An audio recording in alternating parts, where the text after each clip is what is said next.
projections, the source should be here within seconds, Michael.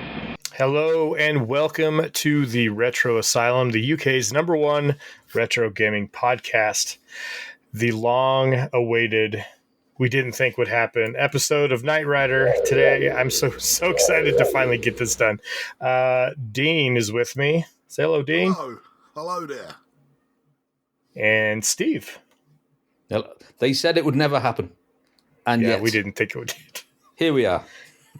I think we were talking just briefly before, but I think I mentioned this before I'd even come on to host back in 2022 when it was the 40th anniversary. I think I messaged Dean. I'm like, Dean, are you going to do an episode for Knight Rider?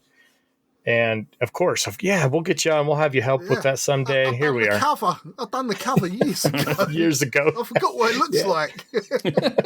Wasn't this a stipulation of you joining, Mark? Like, I'm only joining if we do the Knight Rider episode. Yeah, so now that it's on, now you guys can kick me out and then we can be done. So, no, I'm really excited about this because obviously my Discord names have been Kit. I've had a love for Knight Rider for many, many, many years, just as you guys have.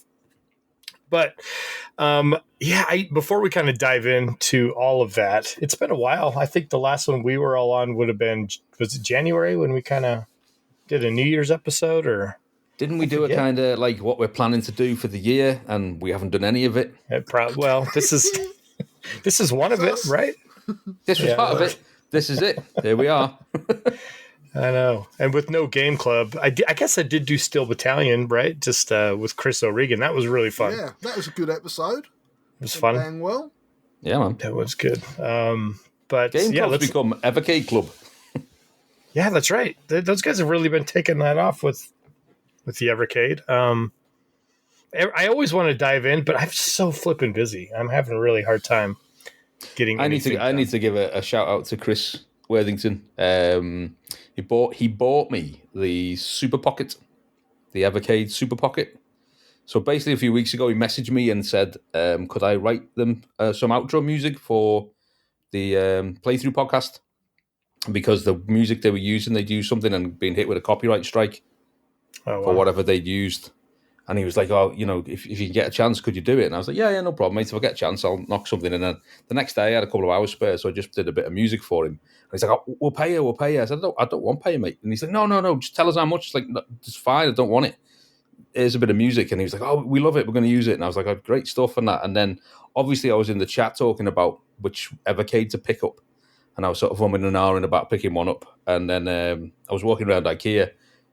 And he said, "Which one did you want?" And I was like, looking at the blue one, mate. And he went, "I'm buying it for you." I was like, no. And he went, "It's done." So thank you very much. It's very kind of him. Very kind of him to do that. Like, so. Cool. Yeah. Thank you, Chris. Just going to say thank you for that. Yeah, that's cool. Yeah, that took it I'll away. do his covers and I've got nothing. But there you go. No Evercade for Dean. No, never mind. Poor Dean gets picked on a lot. Don't feel guilty. I've just landed him in the shit, haven't I? Yeah, sorry, Chris. You have. Yeah. Well, as I say, I sent Chris an Atari, and I think I sent Mads an Atari, and I sent Dean nothing. So yeah, there's sure Dean's getting the shaft all the way around. I'll tell you what, Dean. Do you want to buy my Super Pocket? No, you're all right, thank you. I'll do you a good deal. I'm joking. Oh man. Well, let's. I think we do want to kind of dig into like what we've been up to. Dean sent some pictures of something really interesting he's been working on. What have you been doing, Dean? Yeah. Let me look at them. Have you not seen them, Steve? So I'm going to look now. I saw you posted something. I'll have a look while you. Yeah. Oh, look at this. Yeah. I've got the arcade's one-up Star Wars cab, which is behind me. Yeah. Which I quite like. And they did make an Outrun cab. This looks cool, mate. I'm looking at the pictures right now. It never got released in the UK. It was only released in the States and in Canada. But the profile to it was very similar to their really crappy first-generation Street Fighter 2 cab. And I saw a Street Fighter 2 cab on Facebook Marketplace, and it was 50 quid. And I thought, I could probably convert that into a little mini Outrun cab. So that's what I'm aiming to do. Now, the only trouble is I knew that this cab wasn't working, but I was hoping that the monitor in it would be working, but it doesn't. So I've had to get a monitor, which is a 17-inch Dell monitor, and decase it and put it in there.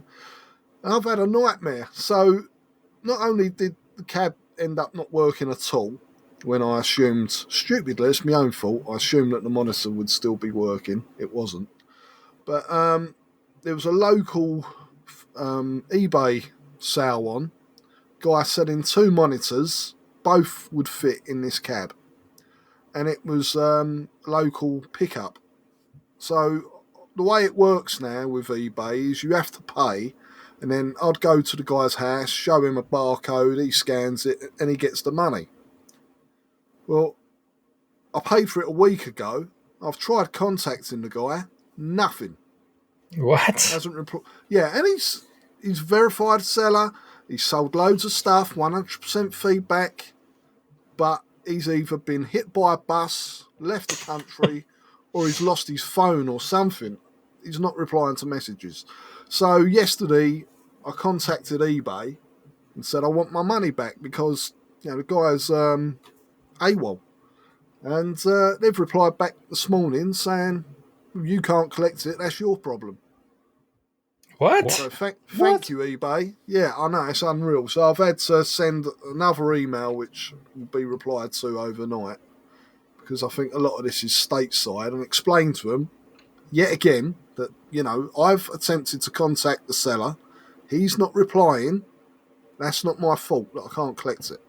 Yeah. Yeah, that seems to be a pretty cut and dry. I mean, well, your answer is I can collect it. I can't get in touch with him. It wasn't dear. It was 20 odd quid for 2 monitors, but that's not the point. It's just annoying me. So, it was meant to be a cheap little project, and silly little things have ramped the cost up so far. But I'll get it done. I've actually got the marquee already, as you can see in the pictures. I was going to spin the camera around, but it's not much point. So, next few weeks, hopefully, I'll get that sorted and have a little driving cab. So it'll have a Raspberry Pi in it. I'll be able to play stuff like Chase HQ and Outrun, Turbo Outrun. It's got a foot pedal for the accelerator. Yeah, it's got foot pedals. I'm not sure how I'm going to attach them to the cab yet.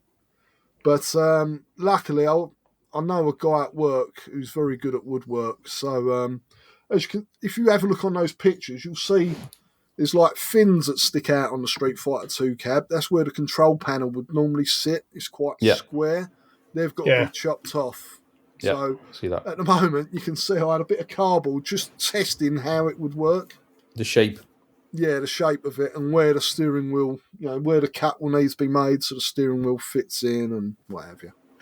And is that steering wheel just like an old computer steering wheel, a little USB, or what is that? Yeah, it's a PC and PS3 USB steering wheel. It's not one with feedback. It's actually one, they have like bungee ropes inside. So it'll feel a bit like the original Outrunning that the steering wheel recenters. Yeah. I have got another steering wheel here that's got all the feedback and what have you, but you're kind of fighting with it because it's got like a cog and gears in it, and you're kind of fighting with it a bit, whereas with this it'll be pretty easy to use. But you got a Ferrari logo on it, yeah? It's got a Ferrari logo on it, yeah. And that's cool. I've got all the artwork coming for the cab as well, so it should look quite nice. See, what kills me, Dean, is I can go to any number of like thrift shops near me, and there is a billion 17-inch LCD monitors. I mean, everywhere around here. Yeah. They're getting harder to get hold of because a lot of the modding community for these Arcade 1-Up cabs, because a lot of the monitors that come with them are pretty crap. Yeah. The viewing angles are quite poor on them, and yet you're using a 20-year-old Dell monitor, which is superior. I know we're talking LCDs here, which, unlike me, I love a CRT, but a CRT would make that thing collapse the way it crumble, right? Yeah, it'd be like trying to put a CRT in a newspaper; it just fall through it. But it'll do me, I think. I've on the episode when I was talking to Paul Higgins about arcade games, I want a driving cab, but I can't afford $3,000 for an Outrun cab. That's minimum, I reckon, these days. So Get the full-size car one. Get the car one, Dean. You know, with the actual car. Plonk it right in here, and I won't. I have to record the podcast like this. Just put it in your driveway, like next to your other car. I'd love to. Yeah. Funnily enough, someone has made an Outrun driving cab that actually moves, that you can drive. It hasn't got the game the in car it anymore, moves. but it's the whole thing moves. Yeah, it's on YouTube. Wow. Yeah. That's cool. Sorry, Mark, what was you going to say? Well, I hate to be that guy. I have 2 driving games inside my house. Yeah. They're San Francisco Rush 2049 is one of my favorite arcade racers, and so I've got 2 of those linked up. But the Outrun ones I feel like are way, way bigger than those. Well, you say that. There's actually there's a cabaret version, which is quite nice. It's tiny, really. Really? Yeah, you should look into that. It's quite a nice looking cab, I think, as well.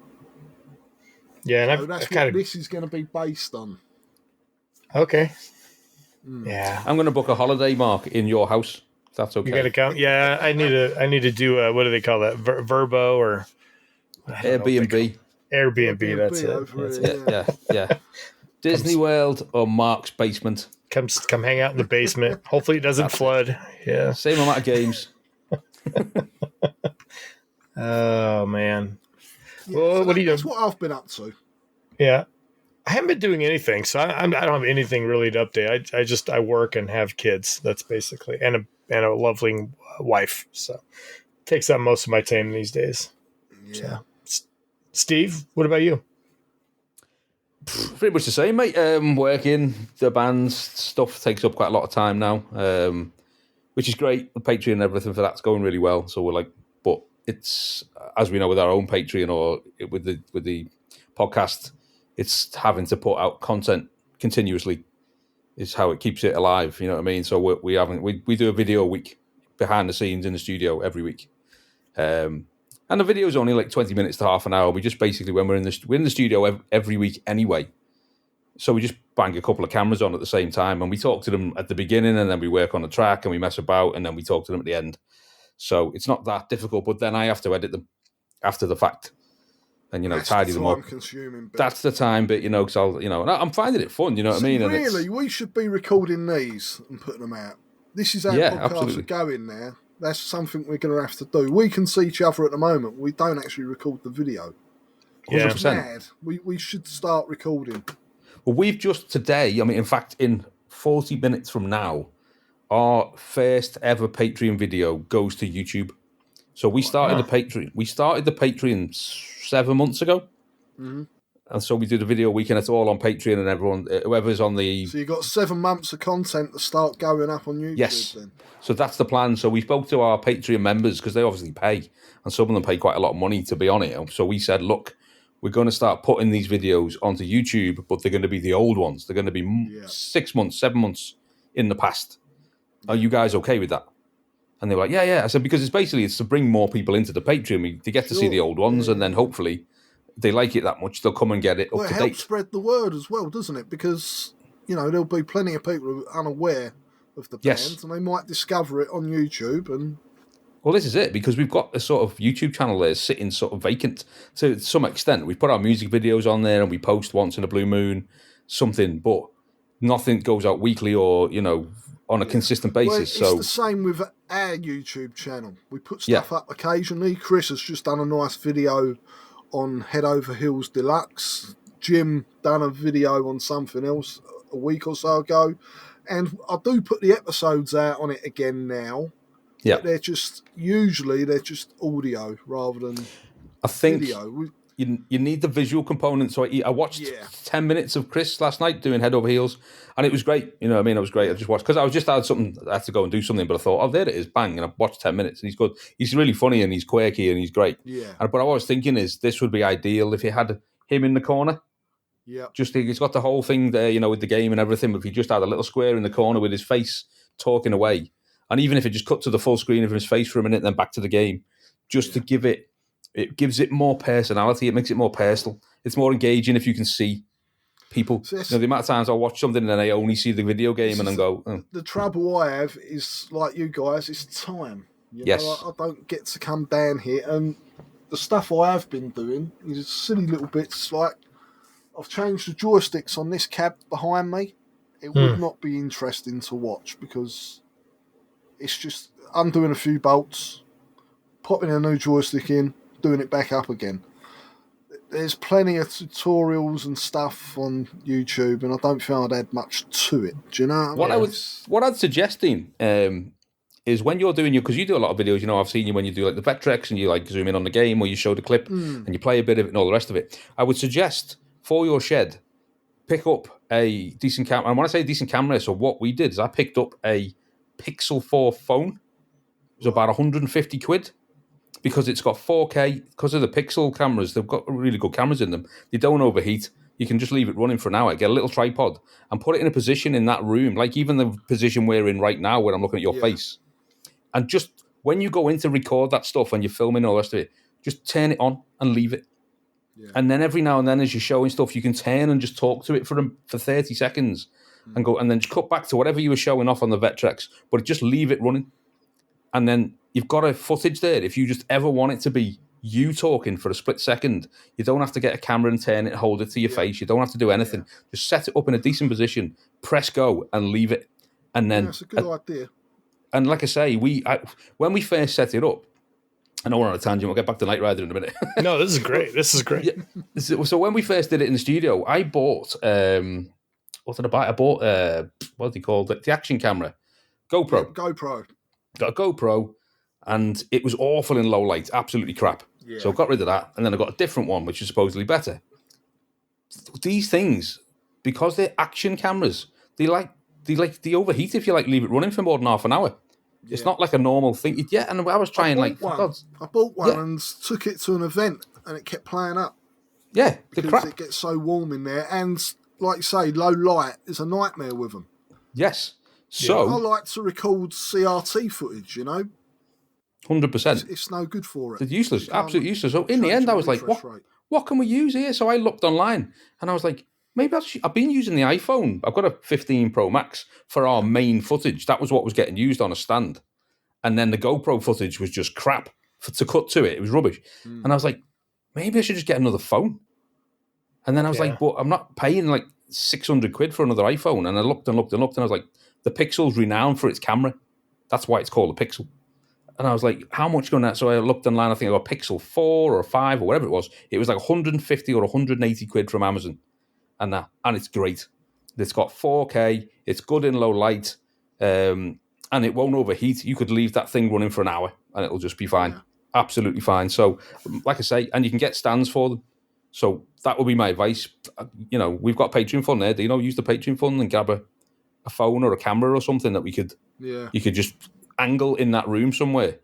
Even if it's out in the corner like a security cam. And then you've got it. Because you've got it running, just like we do in the studio, every now and then you just turn to it and say, blah, blah, blah, blah, blah, blah, blah, to the camera, and then you just carry on. And it keeps it engaging. You don't find the audio quality weird doing it that way? Or I guess it doesn't really matter so much?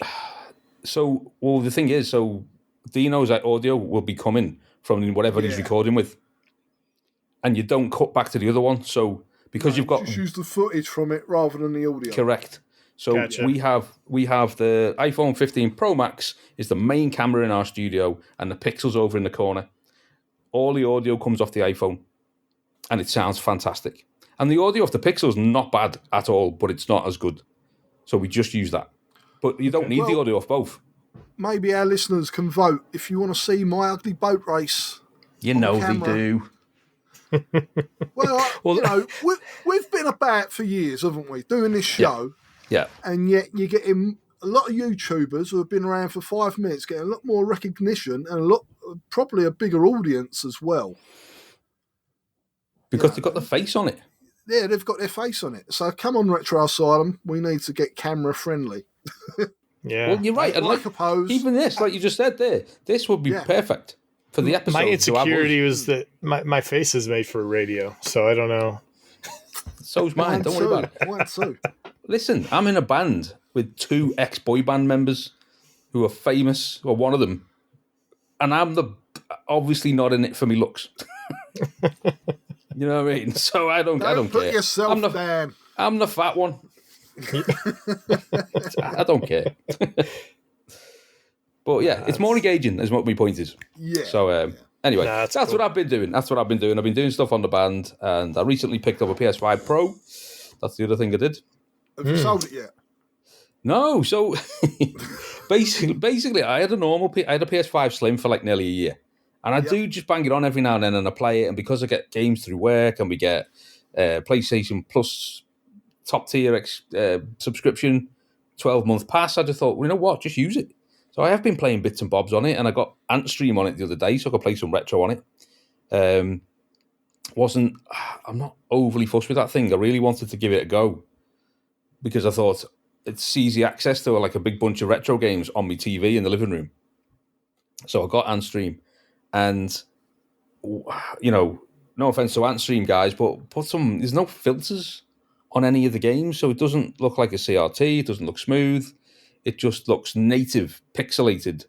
And then I find there's quite a lot of artifacting because it's streaming, which I find bizarre because like when I stream PS5 games, there's none. And this is streaming like, 8 colours on that stream. But anyway. Interesting. Yeah. I haven't played with Antstream at all. But I like the idea of it. I like the idea of it. And it has like daily competitions. I get complete this level the fastest or get the highest score on this one level. It's cool things on there. But I felt like it didn't feel like I was getting my authentic retro experience because it was, very sort of raw looking. I always tweak it so it's got like a CRT look and it's a bit blurry and it's a bit scanliney and it looks... Matt would probably like it then because he loves it. Probably, yeah. He likes it nice. He likes it naked. Well, I remember way back old Retro Asylum days, like that was 8, 9, 10 years ago, when I was listening to past episodes before I started listening. I remember you guys kind of mentioning, I wish there was a Netflix streaming thing for retro games. And so careful what you wish for. Yeah, careful. Yeah. It's not a bad thing, it's really not. And they've got loads of users now, and it's now on a PS5, and it's on the Xbox, it's on all sorts, so it's doing well, and fair play. But I would love them to go into the settings and be able to go CRT and make it look nice and smooth and warm, and I couldn't. So then, this week, what I decided to do was, I thought, do you know what? I really want to play some retro games on my TV. So if I just want to, because I'm playing Zeta Wing 2 at the minute, for the challenge thing on the Game Club, I thought, I just want to play it on the telly. So I thought, you know what? I was going to buy a little Android box. I've got a NVIDIA Shield under the telly. I'll set that up to play the retro games because it's powerful enough by far. Yeah. I'll set it up. So I'll watch a couple of tutorials and I thought, right, you can get RetroArch for it. You can get it. It's not too difficult. I'll do that. So I go on it. I go to download RetroArch and I go, oh, I've already got it. Well, that's cool. It'll be easy to set. I must have got it. I'll set it up then. So I open it up. All the games are there. All the Commodore, all the Spectre You've already games, set it up. I've already set it up. You forgot.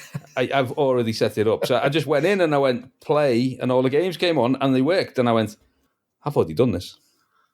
I've already set all this up. Man, middle-aged men forgetting Fantastic. what we're doing. Fantastic. Yeah. I was all excited about doing the process of setting it up. You love setting things up. I love setting things up. You've talked about it over and over. I do. I love it. And it was done. I was like, oh. But it's good. It's there. So that's cool. So have you played Zeta Wing 2 on your big telly then? I played it a little bit, but I've been mainly playing it on the Steam Deck. I'm trying to beat that high score. It's like someone's got like 250,000 or something, and I'm like hovering around 190 when I do it. So it was funny. Did you see on Twitter, Sarah Jane Avery was asking, all of a sudden there's been more sales? Yeah. It does. Yeah, it's us. You're welcome. Yeah, she was like, I don't know what's happening, but I appreciate it. I think Matt should interview her.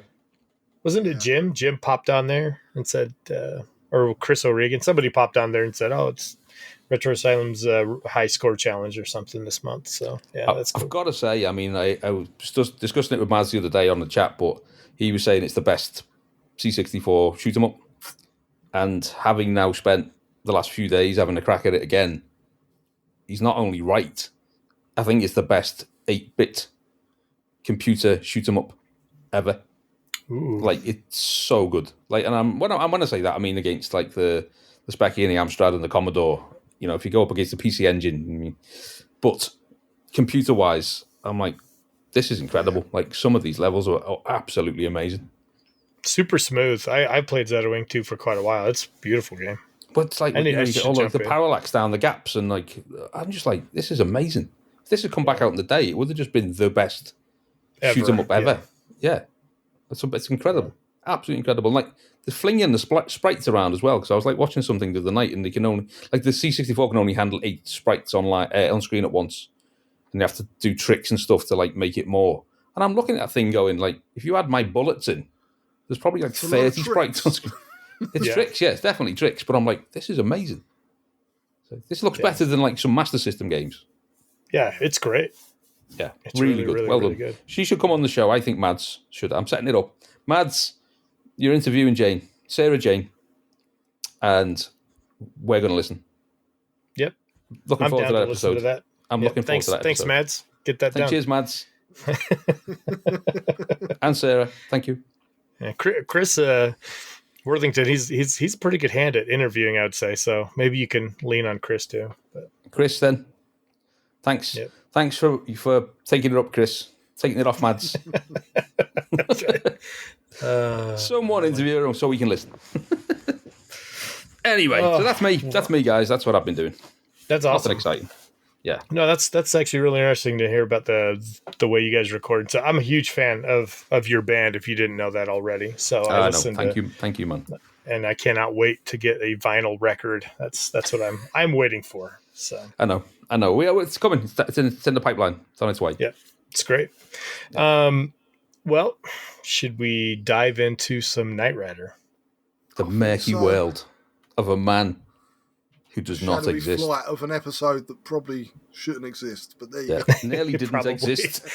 By the end of this episode, I was like, why does this exist? Yeah.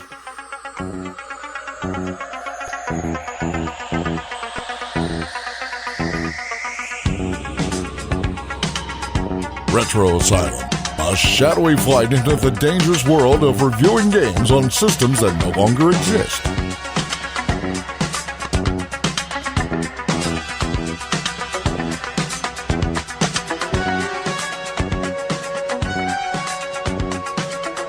A team of not-so-young loaders on a crusade to champion the cause of the gamer, the helpless, the powerless, in a world of programmers and publishers who operate above the law.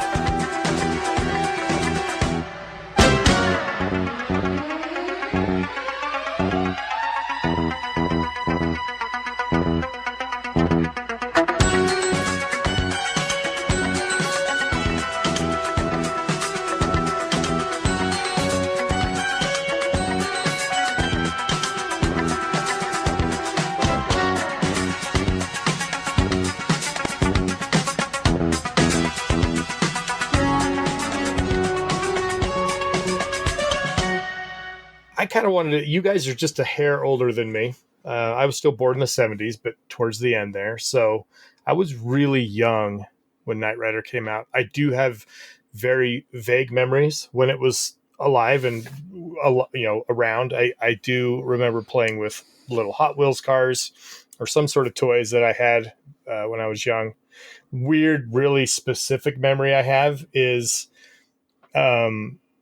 playing with the Hot Wheels car and making it go really slow because it having it drive slow because it felt like when it was going slow, it was going really fast. I don't know why that sticks with me, but that's it does. $6 million man effect, isn't it? You know what I mean? He's supposed to be running fast. I guess it is. They slowed him down. So it made it seem like he was just going super fast. Yeah. Gosh, I never put that together. The old Bionic Man sound effects. Yeah, but I don't really remember watching the show live. That's the one. That's it. Very well done. I love that. That's perfect. But what are you guys' memories of Knight Rider of like at the time? Steve, do you want to go first? Yeah, go on. So Dino's just slightly older than me as well. Not much We're both 50 this year, except Dean's already 50, aren't you? I am. There you go. But anyway, I remember. So it come out in 1982. Yep. Did it hit the UK in 1982? Do you know, Dean? I don't know if it was probably or would have been 83 if not. Late 82. Late 82. Yeah. Now, so my memories of it. So my mum used to go to the bingo with her mates, and my dad would mind us, and it would be Friday night. Your mum's going to bingo, and it's a night in with your dad, and I would have been 7. And that night was always like, so what do we want to watch, kids? And my dad used to make what he called it gypsy toast, which is just basically you do an egg and you dip a bread in an egg and you do it in a pan. Yeah, eggy bread, basically. Yep. So it was always gypsy toast and TV night. We call that French toast here. That's weird. It is French toast. It is the proper name, French toast. Okay. But my dad's like, gypsy toast, we'll do gypsy toast. And you watch whatever you want. And then it wasn't long until, of a Friday night, it was Knight Rider. We were watching Knight Rider. And I could not believe what I was watching. This is the future. This car can talk. He's a man with a car. I don't care about the man. Look what the car can do. That's it. At that age, I didn't care that he was cool and he was getting the women and he was a bit James Bondy. I didn't give a crap. I was like, it's a sports car that can talk and ejector seat and jump. This is amazing. This is the greatest thing I've ever seen. Age 7. And I remember at some point, like me and my brother, we had like a toy, like toy cars, and we had a mat, like a rug-sized mat. Dino probably remember this, that had like roads on it and a roundabout, like a print of like, some roads and a roundabout and whatever. And that's where we play on the mat with the cars. And I had this car, and it wasn't Knight Rider. It was a TR7, little sports car, but it was black. Little black sports car that looked quite a lot like Knight Rider, even though it wasn't Knight Rider. So to me, it was Knight Rider. And my brother would have a red sports car or the other sports cars, but the black one was mine. It's Knight Rider. It's my car. It's Kit. It would talk, as in I would talk, pretending to be it. And we'd be driving around the mat and we'd do a chase. And I was like, I'm coming for you, man. I'm coming for you, man. And I'd get on the thing and I'd be doing it. And then he'd like go around the roundabout. And every single time he'd go around the roundabout, I'd jump the roundabout. Because I was Knight Rider. Of course. Yep. So, of course, I would come up to the mat and every time I'd have to do the sound effect. So I'd go, and I'd go, and make the sound. And then I'd catch him. And I was like, yes. So I was obsessed with it as a kid. I was absolutely like, could not wait for Friday nights to watch Knight Rider. And, and I've loved it ever since. I've absolutely loved it. If it comes on, I'll still watch it. And I spent, when we were in lockdown, I downloaded about 4 series of it. And just like most nights was just watching half an hour of an episode. And it was great, even though we'll get into it, that they haven't aged that well in some respects. But I loved it. Yeah. Absolutely loved it. That's awesome. So that was me. So that was where it came from for me. I was 7. It was the same time I saw computers and stuff. And I was there, all these new things were appearing in the world, like computers, and I saw Spectrum, and then my mate had a Commodore, and I was getting a computer, and then arcade games, and then Knight Rider. It was just like the future's just going to be unbelievable. Unbelievable. And now we've got Trump. No, we won't go there. We won't get into that. But yeah, so here we are, you know what I mean? But I was just like, it just blew my mind to watch this as a kid. It just seemed like with these TV shows like Knight Rider and Street Hawk and Airwolf, it was just so cool. It was so cool. And like, there's nothing like that anymore. It's just, I don't know where we went, but it was amazing. It was wondrous. That's how I felt about it. I can't really touch on that a little bit too, because it feels like back then, I felt like everything had something to do with vehicles, right? You had the A-Team and you had Airwolf and you had Dukes of Hazzard, and you had these, Back to the Future came out in the mid '80s, and you had all of these iconic vehicles. Star cars, Ghostbusters. Part of the show, it was part of it. Yeah, it was a character. All of them, even especially with Kit, but all of them were kind of characters of the episode. And the only thing I was really thinking about this recently, I'm like, there's nothing like that today. Outside of maybe Fast and the Furious would be maybe the closest thing, where you'd have movies or these cars doing ridiculous stunts and shooting But don't you find the submarines cars and in that stuff. are pretty forgettable. Yeah, but they are. Yeah, they're not compared to the some of the programs you've just mentioned. Even some of the British shows over here. We had a show called The Professionals, and in the first series they drove around in Triumphs, but afterwards they had a Capri and an Escort. The Capri was cool as. Yeah, and Terry McCann in Minder, the Capri. It was Dempsey a Makepeace. Yeah, what did they have? She had what was it called? It was like a XR3i, was it? XR3i with the top open. Yeah, the Cabriolet version. Cabriolet, that was it, an XR3i Cabriolet, but it was white one. Mm. And like she looked like the girl out of Outrun. All these shows, the heroes usually had a decent car. Really cool car, right? Yeah. Today, when you think of a show or series or anything, I'm like, there's nothing with vehicles. What's changed? The cars are really cool today. What's changed? I don't know. But they were, like I say, they were iconic and they were associated. So, like you say, you Airwolf the helicopter, Street Hawk the bike, even Magnum the Ferrari. You connected the two. You connected the two to Dukes of Hazzard with the flag on the top of the car. It was all connected, and that was part of it. Like you said, it was character. But Knight Rider took it to a different level. It took it to because the car was a person or a personality. It become a character in itself beyond everything anyone else had done. It was actually like a character. Well, it's funny because I remember the show coming out, and I remember watching that intro for the very first time. That was it's probably the coolest thing I'd seen. As I would have been 7 years old. And I'm pretty sure down here in London, in the southeast area at least, it was shown on a Thursday night around 7:30. And I went to school the next day, and we were all talking about it. And I used to live in a block of flats, and there was a guy downstairs on the first floor that my dad used to call the Creep. And the Creep owned an Escort that was green. Anyway, this is no word of a lie. A few weeks once Knight Rider had started running, he painted his car black, but he'd done it with a paintbrush. and kind of Dulux paint. You can see he was trying to change this horrible car, which was a state anyway, to try and look like the Knight Rider car. Trans Am, Pontiac, whatever it was. It was my so mate. comical. It's like my mate, Steve. When we were young, he was like one of my mates, and he was like from quite a poor area. But he said to us, if his family ever won loads and loads of money, this is where his brain went of watching the TV. He went, what I would do is I would buy a what was the one out of the professionals? Capri. A Capri. He said this. He goes, I would buy a Capri, right, but I'd make it look like Starbug at a Red Dwarf. And I'm thinking, bright lime green? What? They were his two favourite things. And he was like, a Capri, but it would look like Starbug. And I'm like, this is a terrible idea.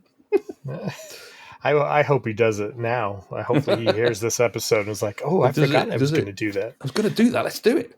Yeah. Let's do it. Yeah. So any other memories, Dean, from back in the day? From that's hilarious with your neighbor. Yeah. That's great. No, yeah, like I say, I remember watching.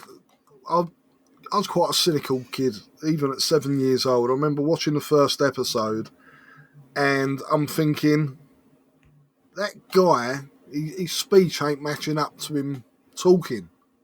And of course, it was before David Hasselhoff actually plays the part on screen. He's just...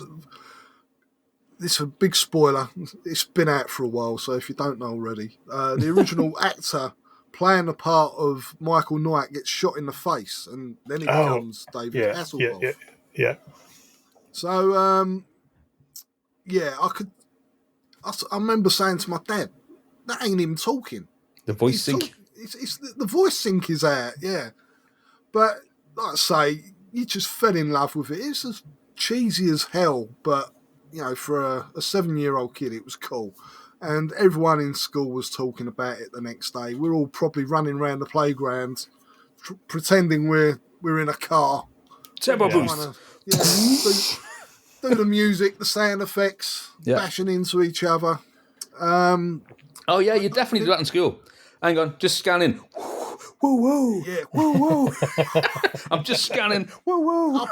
You can imagine loads of people went out and tried to find that light to stick on the front of their car. Mm-hmm.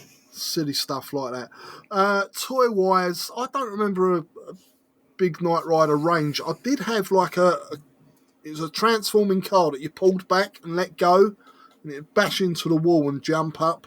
But it was the Knight Rider car. I suppose it was supposed to be Kit, and I don't know if it was called Kit, the robot. It wasn't a proper transformer.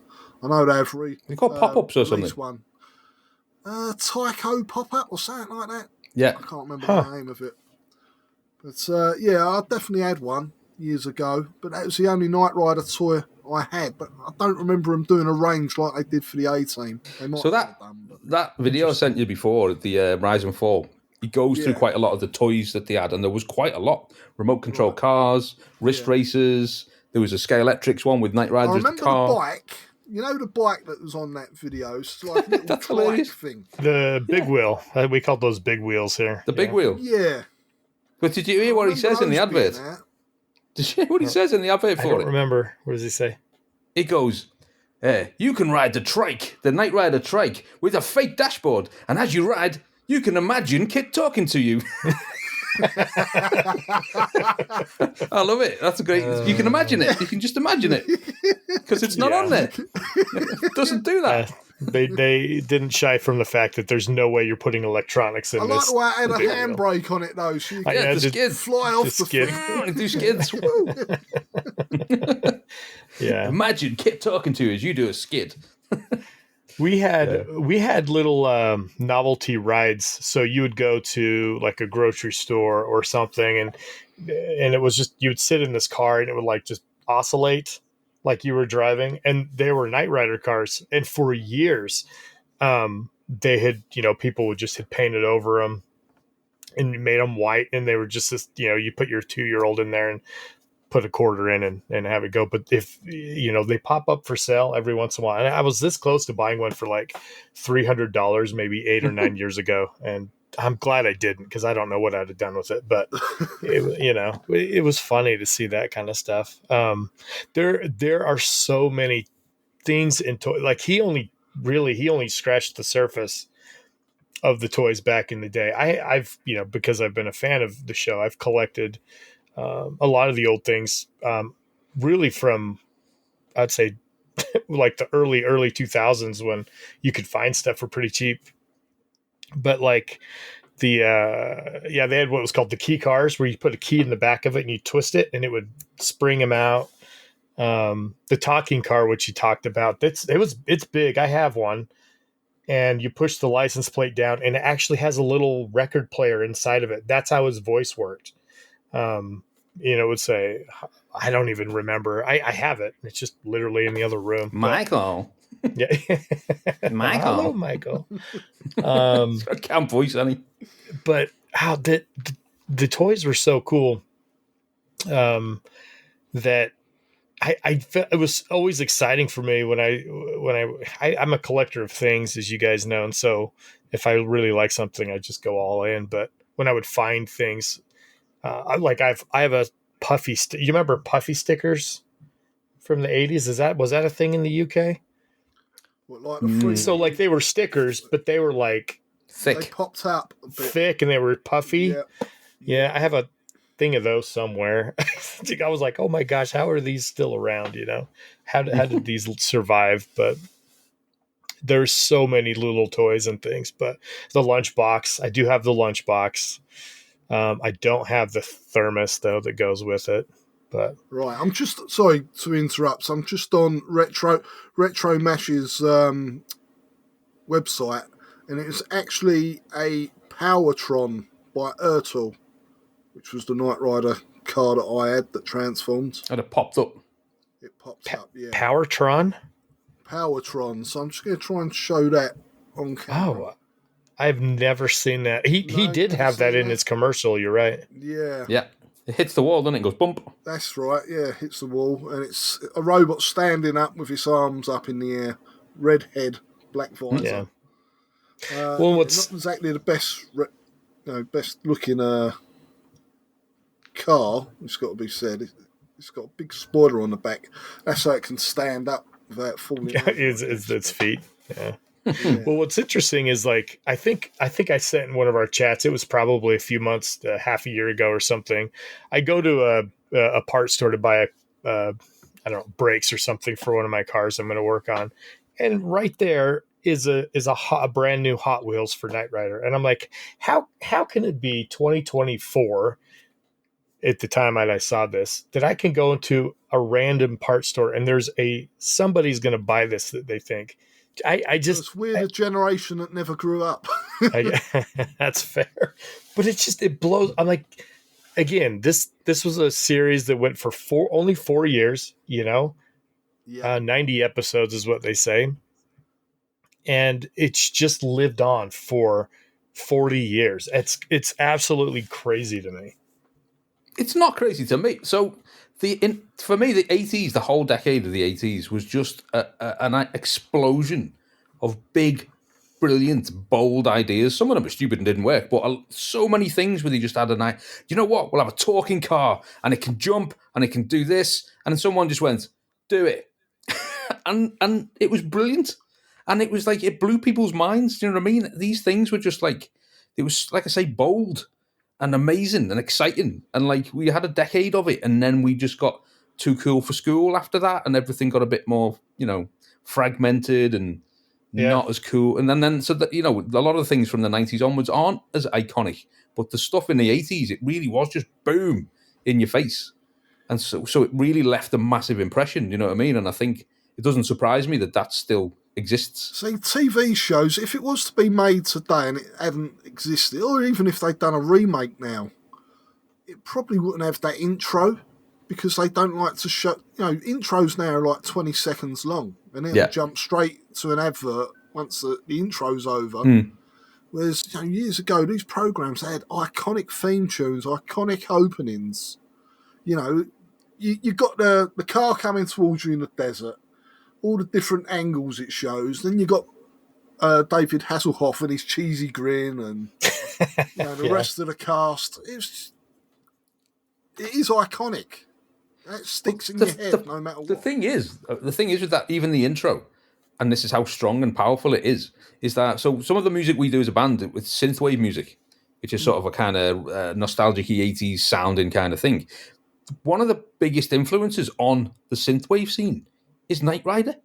Like, so many of the little clips you'll see is like a car coming towards you or going away with the sort of colours, and it's got the same palette of the pinks and the yellows and the fade and the blues. Yeah, the desert. The desert. And it had, like, that is seen as synthwave. Like, that whole intro of Knight Rider is seen now as synthwave, even though it wasn't. That's the influence it's taken. Like, synthwave goes, oh, that's synthwave. And it's like, no, this is the original. It's so powerful, you know what I mean? It influenced the whole music scene. Let's talk about the theme tune. Sing the theme tune. Let's do it. The synth was, I feel like it is a lost art, and maybe that is why I do like your band so much. Is it does? There's so many songs in there that you guys do that give you the same feeling that the 80s did, but it's modern and it's awesome. But yeah, the theme tune has a really interesting history, which I had no idea. Go for it, Dean. Let's hear it. Well, the actual beat, that's actually taken from a different song. A German artist, Harry Furman, and the song was called Sphinx, and that was released in early 1982. So Glenn A. Larson must have heard that and thought, that's one for the memory bank. Yeah, love that. Use that. And there's another song, Steve, isn't there? The one that I've not. You don't want me to pronounce this. Rolls off the tongue. No. I'll do it. Okay. Rolls off the tongue. So the music was heavily inspired by the music from Marche et Cortege de Bacchus from Sylvia. So, which was like a sort of ballet music or opera type piece, orchestral music from 1920s or something stupid, like ancient. From forever ago, right? Even before that, I think. Or even, he's so absolutely ancient. But whoever's editing this podcast will drop in the synth bit here.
And now we'll drop in the orchestral bit here.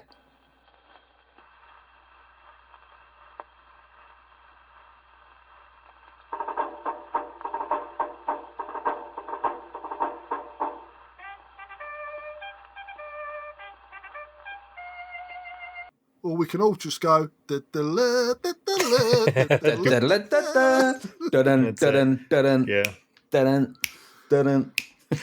We'll just keep going.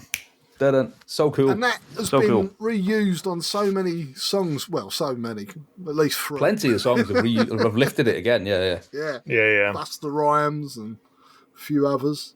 But it is like the perfect fusion, isn't it? The whole thing when it all comes together as one thing. Because like you say, you've got the car. It's so cool. It's so futuristic. It's amazing. This car talks. It's amazing. Then you've got the plot of it's great because he's just basically like a James Bond character who goes out and saves the day and usually rescues a damsel in distress, which, you know, I loved that stuff.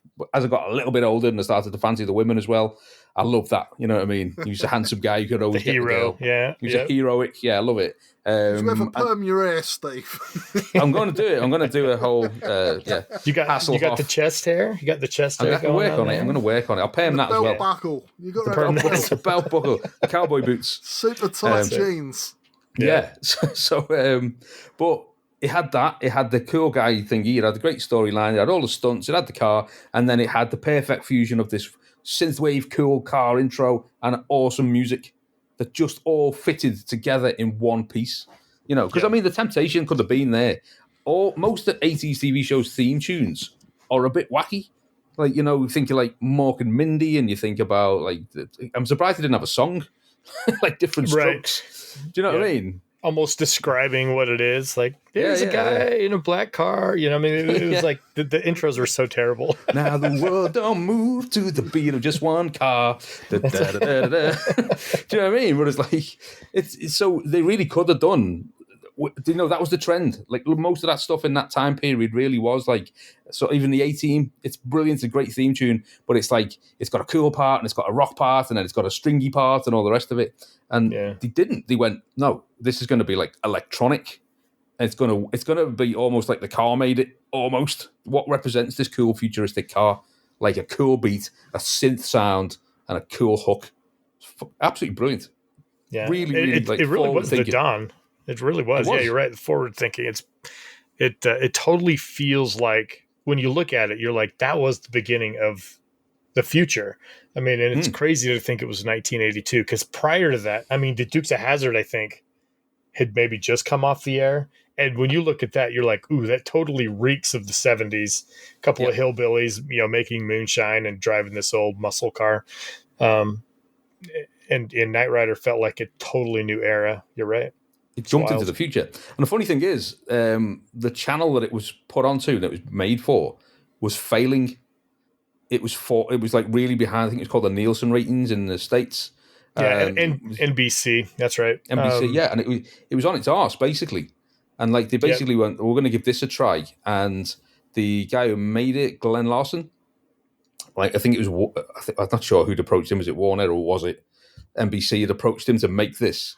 Universal, wasn't it? Who was it? Sorry. Universal, I think. Universal. And he basically said, I was so impressed that they'd decided I was the guy to make this show. And it turned out he was the 9th person they'd asked. Yeah. And 8 of them. The other 8 had went, no, I'm not making that, mate. No chance. No chance. Yeah. And the thing is, the guy he teamed up with, which if I look here, I might have his name. It was somebody Linhine, who worked on it with him. So Glenn Larson wanted a show about a car, and Linhine wanted it to be a new Lone Ranger. That was the concept. And so the two of them met in the middle, and he went, okay, well, was it Tonto who's the Lone Ranger's mate? That sounds right, yeah. Mm-hmm. Yeah. So the car is Tonto. That's the idea. Is your modern best mate is the car. That's how we do it. So the car. And then if you watch those clips as well, you find out there was another show that he'd worked on. Because Glenn Larson worked on some amazing things. Tons of shows. Oh, man. So big ones. He worked on $6 Million Guy, Man. He worked on Battlestar Galactica. He worked on Buck Rogers. He worked on Magnum P.I. And he worked on The Fall Guy. I mean, if that's not a list of some of the best 80s shows and 70s shows, yeah, just unreal. But he'd done a show called BJ and the Bear, which I've never heard of. You might have heard of that, Mark, but I've never heard of it. Never. No, I've never heard of it either. Yeah. I think it was a 70s show. But one of the episodes, I think the episode was called Kane's Cruiser, and it had in it a police car that had been souped up for the episode, it had all these extra powers, it could go dead fast, and it could fire missiles, and it could jump, and it was black. And he saw that as the start of the idea of this is where we start. We make it cooler. But that was, if you watch that one episode or just a bit of it, you'll see that's where it came from. The foundation of his, the foundation of his idea, yeah. It's so cool. And then it's an amalgamation of all of those things with, was it Battlestar Galactica, where the scanner... Cylons. So he got that from Space Odyssey as well, HAL, which is the red... that's right. The red light same dot. The dot is the sign of intelligence or something, right? Yeah, so it was there's an intelligence inside here, and then he took the Cylon as well, put them together, and it's that is so cool. And then they brought a guy in from Mattel, the toy maker company, who's a designer for Mattel, to design the dashboard inside the car. Yep. And apparently the only thing that they said to him, he said, do what you want, as long as it's got the scanner voice box in the middle. That's it. That's it. That's all we want. Perfect. Make sure it's got that and the rest. And do you remember as well, because you'll probably remember, the season 1, it didn't do that. It was just a flashing red light. Just a flashing light. Didn't it? Yeah. The rectangle, it just lit up. And then by the second series, it got the whole... Yeah, with all of the LEDs. So cool. What's crazy when you think about all that too, because it obviously was super futuristic, and even going into the 90s and the 2000s, you're like, man, that even, you're like, man, those are such a futuristic car. You look at cars today and you're like, they all have TV screens. Mm-hmm. They all talk to you. They all have GPS. I mean, some of them self-drive, for crying out loud. They predicted so much of really what the future of cars was. It's actually mind-boggling to think of. That's the thing. If they were to bring the show back again now, it'd have to be a pretty special car to impress kids of today, wouldn't it? Yeah. Yeah. Well, the thing is, they did try this, didn't they? They brought it back a few times. In gradually worse and worse ways. I mean, we can get into them in a bit later, but there was Team Knight Rider, and there was a movie, and there was a spin-off. Knight Rider 2000. Knight Rider, the cars got worse. They had the first one, the series, has the most iconic, coolest car, full stop, that they ever did. And I include that when they did the one with Val Kilmer as the voice. The Mustang, yeah. The Mustang, it was a Mustang, and it was, it wasn't the same. It just wasn't the same. Even with him being the computer, it wasn't the same.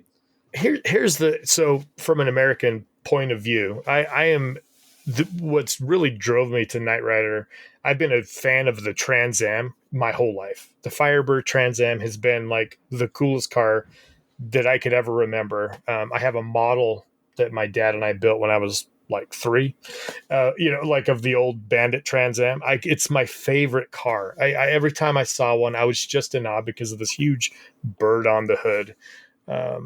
And Knight Rider took that they call it the 3rd generation F body, which is what the Trans Am was based on.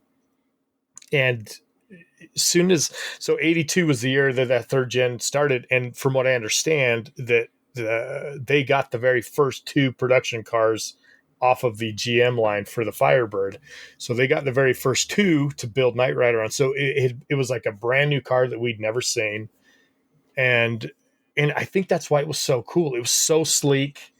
It was, the curves on it and everything. It was just a beautiful car. And even, being a teenager in the 90s, I remember seeing those cars just going, man, we always was like, oh, that's Knight Rider. Every time you'd see one, even though it was blue or green or red. Here would be my suggestion too. I think it was Dean just said it would have to be some car if they made it now. If they made it now, I would use the same car. I would use the Trans Am because that still looks absolutely cool, completely iconic, and it would be so cool seeing it in a modern setting. Like, because people are going, look at that old sports car. Oh my God, look at that. It's like a classic. It's like a vintage, except that it's full of tech and it's amazing. Yep. You know what I mean? I would use the same car. I think it's why it's failed over and over and over again, because when they, so in like, I think it was 91, they made the TV movie Knight Rider 2000. I do vividly remember watching that. And it basically turned Kit into like a 55 Bel Air or something, and then he turned into it was a prototype called the Banshee, and this Banshee was just a funky looking thing. It was red, and they called it the Knight Rider 4000. I think they're calling it Kift. I think it was just really stupid, but it was almost overly over the top futuristic, which just didn't work. And then you got Team Knight Rider with a bunch of,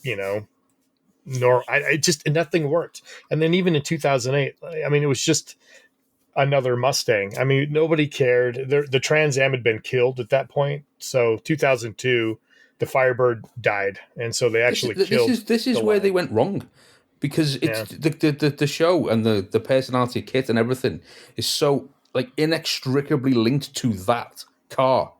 That black Firebird Trans Am. The minute you change that to something else, you lose what it is. You totally do. You do. You know what I mean? It's just not the same. That is it. That is him. You know what I mean? And it's like, you can't just go, oh yeah, we'll just use a different car now.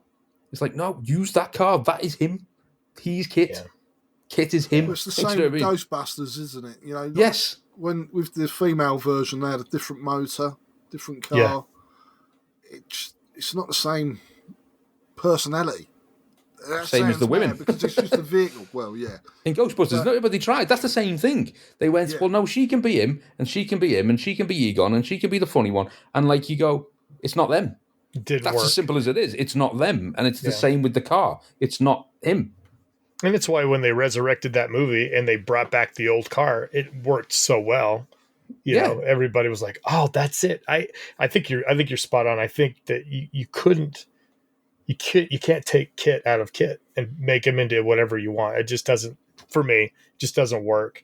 I always thought the 4th generation Firebird, the ones that they died on, still had a very similar look, very sleek, very rounded and futuristic. I think it could have been okay in that, maybe in that Knight Rider 2000, because that was, I came out in 90. The car came out in 93, so they were about 2 years off of that anyway. But if they could have waited maybe 2 more years and then made a deal with Pontiac and did it again, it might have worked. But I doubt it. I think you're right. I think it just has to be the original. Honestly, I think a modern day Knight Rider with the original style car, completely the same as it looked, only now you're watching it at HD and the tech inside is way more advanced, the things that it can do, but it's still Kit, it still talks. I hate to say this, but you could get, I know he's passed away, hasn't he, the guy who did the voice of Kit? He's still kicking. William Dance is still kicking. Oh man, you could get him back. You could just have the real Kit, because what you're doing here, you've got to remember, is that half your audience at least is going to be us. It's going to be our age group. The people who will tune into a brand new Knight Rider when it first comes out is 40 plus, is the 40 plus market. And that, so you need to put as much of the original back in there to bring those people in. And then if you do that, and then their kids start watching it, you would get another generation into it. You start showing your kids, check this out, and they're like, oh my God, that car can talk and like jump through walls. And, you know, that part of it would be more like, wow, the car can do jumps and it can smash through walls and stuff like that. But I think that would please both markets. Don't try and upgrade it. Don't try and make it new. Don't try and use a different car. Don't use a different voice. Use the same car. Use the same voice. Do the same, you know, even the same kind of like quirkiness of the relationship he has with, I'm guessing David Hasselhoff would be too old, but I'd maybe have him in episode 1 where he passes the baton to someone else. And they did that in that Mustang, the 2008 reboot. They did do that where he handed it off to. But that's the problem, is he handed it off to the wrong car, the wrong voice, the wrong concept, the wrong personality. And in the early 2000s, when they started coming out with all of the movies, like the Dukes of Hazzard with, Jessica Simpson and Starsky and Hutch, and they started doing the A-Team. Yep. Oh, the A-Team sucked though. When they like within 5 minutes they killed the van or whatever. I was like, well, I'm done. You know, I can't believe they did that. At least Dukes of Hazzard. Respect the legacy. Respect the legacy. They'd probably bring it back as a comedy, wouldn't they? That's what they seem to do with everything. Yeah, and Hasselhoff, this is all coming from memories. And I know that people have dove in and they probably know a lot more than my memories, but I remember they kept talking, we're going to make a Knight Rider movie. But Hasselhoff owned the rights and he respected it, quote within quotations I'm putting there, too much to allow it to go to a comedy. And he was like wanting it to be serious. And I think that's kind of the wrong approach again. I think it would have been okay to make it kind of funny, but have respect to the legacy, because it is funny. It is cheesy. I mean, here he is saving every woman and he's like in love with every woman. It's like, it's ridiculous. It's so good.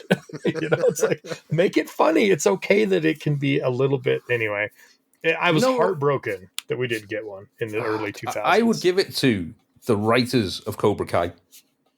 Yeah, they could do it. I would give it to them, because those guys know how to take something from the 80s, 100% respect the legacy of it, build upon it, take the piss out of it as well in different ways, but keep it intact, and then bring you something new on top.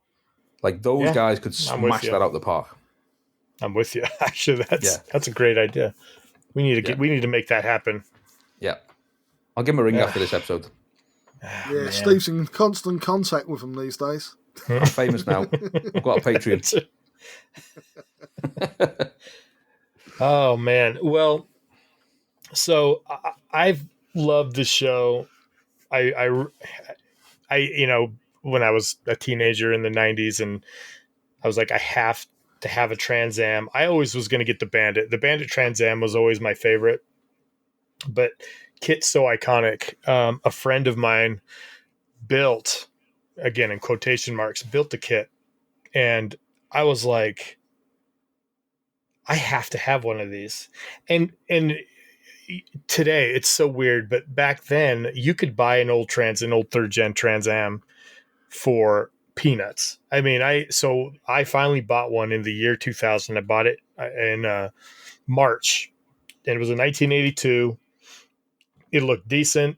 It was the same. So it was the same year as kit and everything. Had the right hood, didn't have the right wheels, but had the right spoiler. Everything was pretty right about it. I paid $1,200 for that car. Which was, even then, it was nothing, and they were everywhere on the road. So I've built 2 kits over my lifetime. And I don't regret it for 1 minute, and I don't regret getting rid of them either. So one of them finally just took a massive, like the transmission went out on it and it was just a mess. So I found a better one. I found a 1989, which had a better motor and a better transmission, swapped all the parts, repainted it, and it was awesome. And I had that one for a long, long time. And it finally started taking a dump, and I was in a weird financial spot, and I think I sold it in I want to say it was 2014. So and I let it go. While you're driving one of these cars, do you have the music playing? Oh, all the time. And I had a huge sound system in it. I would go to car shows, and here's the funny thing. It was almost embarrassing. So, I was driving this like as my daily driver for a long, long time. And prior to smartphones, I remember there were people that would like pull out of their cars. They had like a disposable camera, snap a picture, and be on their way. We'd be on the freeway and they would just be waving. I'd be driving with the light going, because it was so iconic. You could just tell what it was. Eventually I got the right wheels and hubcaps. And I always had the nose and the scanner. I never did get the digital dash cause that was like $3,000 at the time. And I just didn't have that kind of money to throw at a dashboard. Proper pain to put in as well. I would have thought. Yeah, there was a lot to it. The steering wheel I had I think I sent you some pictures. I did have the steering wheel, but it was custom made. It's dangerous to me to try and use because most of it's missing. Your legs. Yeah. No, it's not that. When you grab the steering wheel and you do that, and you drive it, and that bit's not there. It's easier than you think. You kind of use your two fingers and you to kind of spin it. That sounds really safe. Yeah, it wasn't too bad, but it was so fun because it was like I felt like a celebrity driving that car. Yeah, I bet. People were, I had the blackout on the back tail lights. My license plate says night. It was, I don't know. It was perfect. So cool. It was perfect. And I was resurrecting some of these pictures the other day when I was sending them to you guys.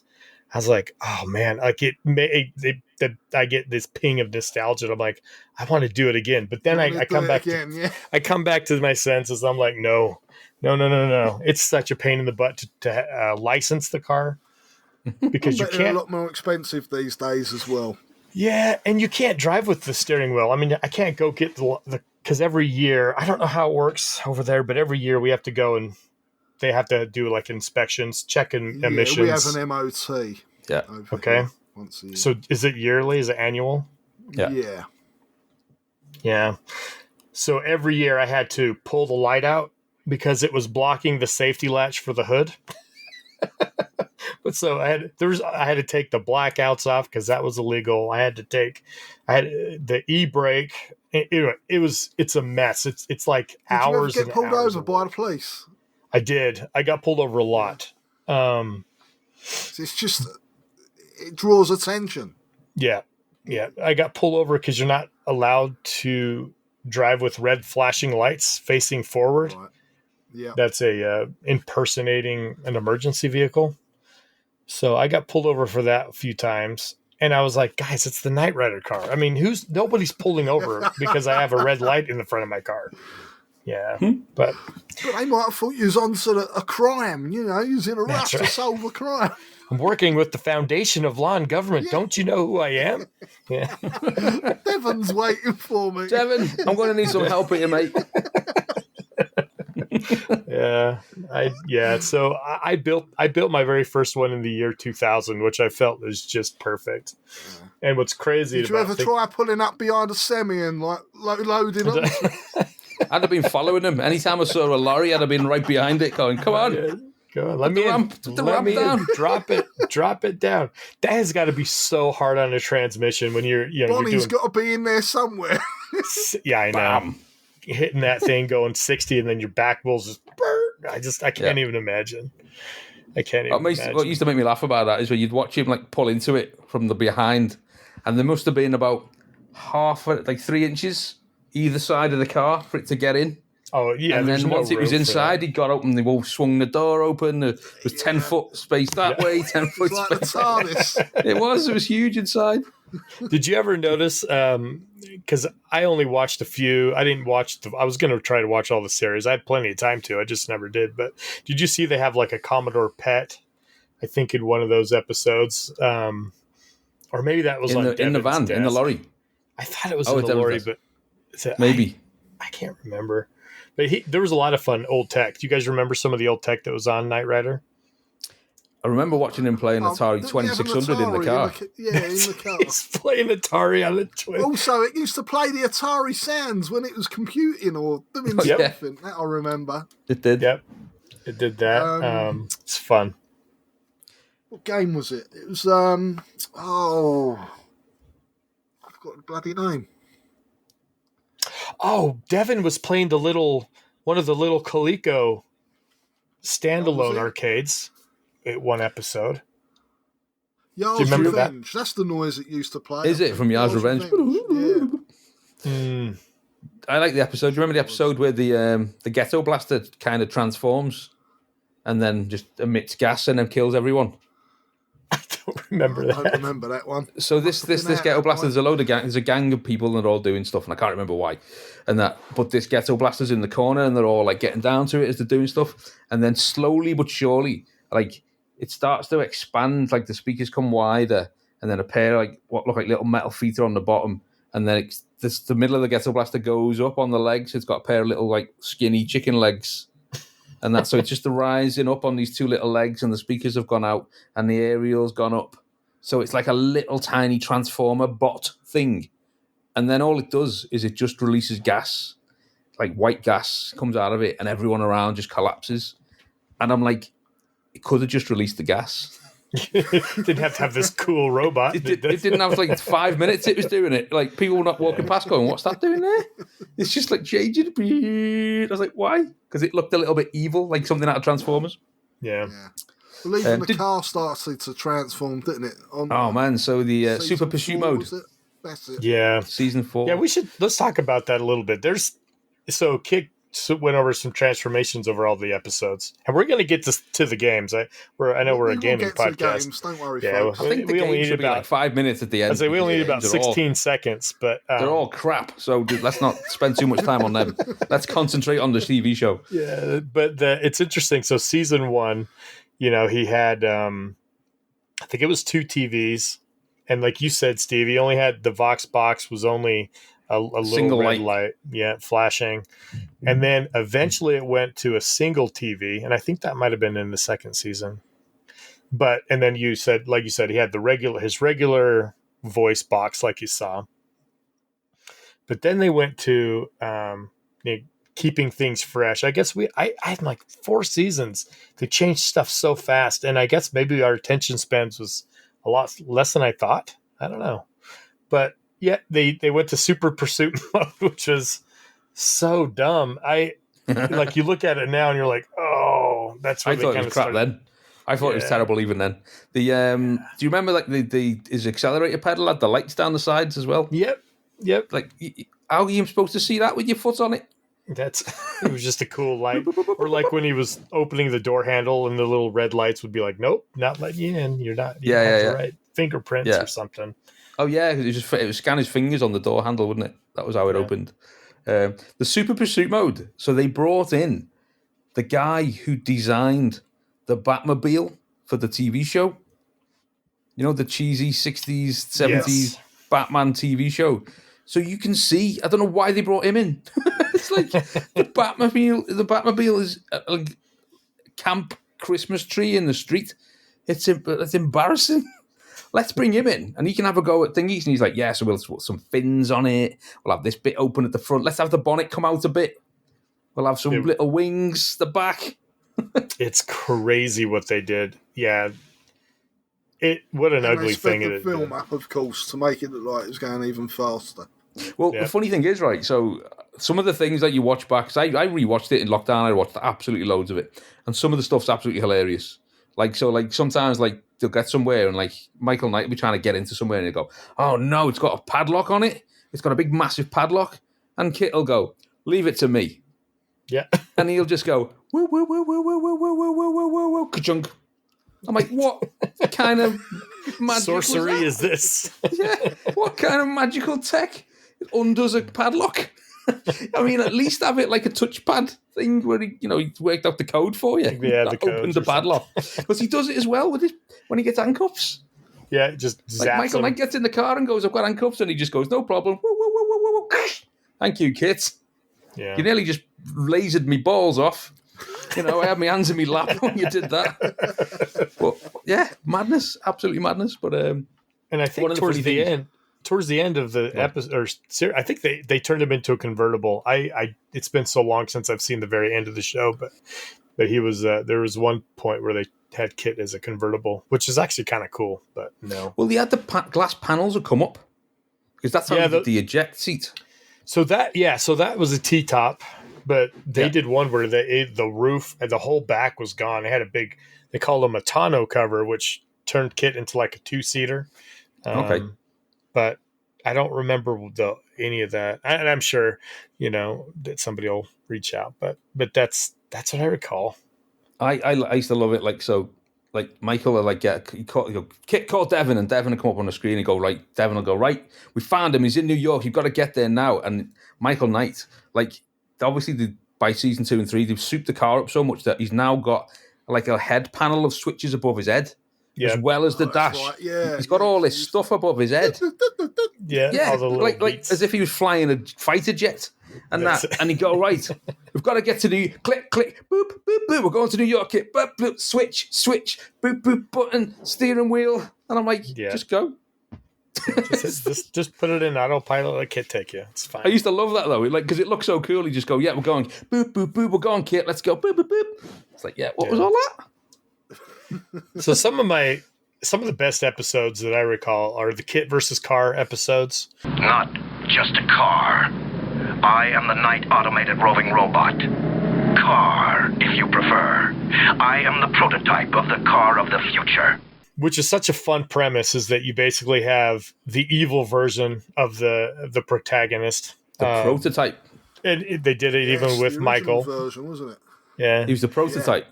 Yeah. So watching that thing today, he said the prototype. So the prototype did not have the coding to put human life first. Its coding was to protect itself at all costs. Self-preservation. That's right. Self-preservation, yeah. And he was. Why was he called Car? Something. Night Automotive Roving Robot. Roving Robot, was it? Voiced by Peter Cullen. Optimus Prime. Optimus Prime. What a cool voice to use in that. When you hear it, you're like, oh, I didn't know Optimus Prime was bad. This is awesome. It was so cool. What a voice. What a boss voice. I am the prototype of the car of the future. What you saw was merely an inferior production line model. A pale copy of the original. He's always automated like computery, isn't he? Everything he's in. But he's so cool. But did you know that Kit was going to be called Tat as well? Oh yeah. He was going to be called Tat. Tat. And in the UK, Trans Am. Trans Am 2000. Tat in the UK means junk. Yeah, I found garbage, this bit of tat rubbish. down the back of the couch. Tat? Yeah. Well, and it was really interesting. That was a story I actually didn't know, because he kind of talked about where eventually when GM, General Motors, is who owns the Firebird and the Trans Am, when they realized how far that the Universal Studios is going with the car, they're like, we're going to step back. We don't even want to reflect that this is a Trans Am, because it's so far from what it is. And so they basically debadged everything. All the Pontiac stuff they pulled off. You could only see the little Pontiac logos on the hubcaps just because they were embossed that way. But they were all black. And even in the early episodes, you can actually, and that's what was interesting to me, was the early episodes, they multiple times would be like, we're following a Trans Am, and eventually it turned into a black T-top where they were just like a black car, Yeah, so, they stopped saying it. So it's interesting. But that's because everyone was going to General Motors and asking, they wanted the night version. They wanted to buy it. Yep. And they couldn't how short-sighted. Make a car that looks like that. You'll sell it and whack the price up. Oh, they would have sold 1 billion of them. I mean yeah. Absolutely nuts. So when I went back and watched them during lockdown, I found a load of copies online. I don't know where I got them from, but they were remastered, right? Right. They were remastered. So they were kind of like HD. That's not a good thing. No, that's weird. And I'll tell you why. And I'll tell you for why. I've got a 75-inch TV, right? If you put a remastered Knight Rider onto a 75-inch TV, you can see everything. And you can see how everything's done as well. Because when you were watching it on a CRT telly in the 80s, it was small, it was blurry, and whatever you'd watched just went past like that, and you just took it on board. Like, that was amazing. And it was gone. You couldn't pause it or zoom in or wind back, and you couldn't be bothered. You just watched it. So I'm watching like it now, and I'm going, hang on, what was that then? So I'll give you some examples. There's a bit when Michael runs up to get in the car, and the car opens its door for him, and he boop, and the door opens. And I'm watching it in HD on a massive telly, and I go, oh, there's some guy hiding behind the seats pushing the door open. Yeah. Because literally as the door opens, you just see this hand flap out and pull back in out of the shot, and then back. And I was like, oh, that's how they've done that. Okay. And then That was so Kit's many times. arm, though, Steve. Yeah. Whoa. It was Kit's arm. It was Kit's hand. And then there's another one, like so many, like the jump. So season 1 as well, the stunts were all in real cars. Yeah. So they jump down the street and they jump in that. And so many times, if you slow it down or you just watch it now on a massive You see screen, the front of the car just crumble. smashing off. Get obliterated. It just gets obliterated. And the front bonnet and the whole chassis at the front is just smashing off in the last frame. You can see it coming away. And then you just Yeah, but in the next shot, Michael just bounces in the seat. just bouncing. He's like, whoa. He always looks behind him like, look, that was awesome. Whoa, good jump, Kit. And then it cuts to a pristine shot of the car, absolutely fine. There was another one I saw. So, there was one in the car park, and basically, like, Michael parks the car up in his high-rise car park, and there's a car parking attendant, and he goes off. And this car park attendant walks over and goes on his radio, hey, guys, we've got a car here illegally parked. I'm just going to get the reg. And with that, it just starts up. Kit starts himself up and just backs away and moves across the car park into a different spot. And I'm like, oh, man, that's so cool. Once again, watching it in HD, watching it on 75-inch TV. And what I noticed as the car's backing across the screen is a little hand appears. And then a little head appears like this over the car and then just goes back down. He's just driving it backwards, and the guy just looks, just the top of his head above the door line, just appears for a second and goes back down. He needed a mirror on a stick, really. He did. I was like, oh man, you're ruining it for myself. Yeah, I use the ones that always stood out to me because I have them on DVD. I bought them when they first came out, when they first were releasing a bunch of shows on DVD. I was so excited about that, so I could actually watch them. But yeah, the ones that always get me is that when he's self-driving down the road and the seat, you can tell it's just a human built in the Knight Rider. You know, he's just a big seat. And you see his tan arms. You know. Seat. Yeah, it's just that's so funny. It's like Fozzie Bear's driving from the back seat. That's it. Yeah, that's it. And once you see that, you can't unsee it. No, you see the massive piece on the back of the car seat, the driver's seat. There's just huge, massive piece on the back. Yeah. It's a big man driving it. Yeah, and let me tell you, sticking through. These cars are not made for big people. I like Hasselhoff. I can't. Isn't he like 6'4"? He's tall, big guy. He's a big guy. I'm like 5'10". 5'9", short little guy, and it's a tight fit for me. I don't even know how he would have fit in these cars. Like even with the seat all the way back. But they're not built for the big and tall for sure. I wonder how many cars actually got through as well. Didn't they have like 9 per season? I thought it was a lot more. I don't know. I don't know because they had some for doing jumps, and some of them had reinforced bottoms for doing the jumps. Yeah, but by season 2, and once again watching it on a big telly, it becomes obvious is that they go to models instead. Oh, it's so bad. The miniatures, they're toys. They're toys. They're toys, man. You can see it. You can absolutely see it, man. Oh, that's where my little robot one went. Yeah. They're tiny, and like, well, not tiny, but they're like, you can tell, like, one of them's like definitely a radio controlled car as well. Mm-hmm. Really? And it's funny because, like you said, these were never made to be watched again, let alone 40 years from then, with a big telly, these giant screens, and you know, because the perspective on a 13-inch television, we would have never seen it, or obviously we never cared, but yeah, it's really funny to look, and this is why I feel like you could make it as a comedy, because it is kind of funny. I think you could you could almost do the stunts in that way and have it be kind of an homage and kind of funny and fun with it. But I don't know. One of the other shots I noticed as well is like there's a point when Kit's coming to rescue Michael. He's somewhere. He's inside this building, and Kit smashes through this wall to get in. And then basically, like, the camera's looking at the cars. It comes through and skids right past, like, drives right past the camera and then does a thingy and goes away. And, like, you're looking at it and it's like, you can't see anyone. This is amazing. How have they done that? Yeah. Because it's like not very well lit, but it's, you can kind of see, here's the car. And I'm looking at the driver's side and I can't see a single person. It's gone right past. And I was like, that's hang on, wind it back. Because that's amazing. Wind it back. Wind it back. As the car's right in front of me now, I'm just going to pause. Oh, right. They stuck a bin bag over the car door window. They've basically blacked out the driver's window by sticking a bin bag on the inside of the hole of the car window on the inside. So you can't see through it. So it's black. It's shiny and black, but it's because they've stuck a bin bag to it.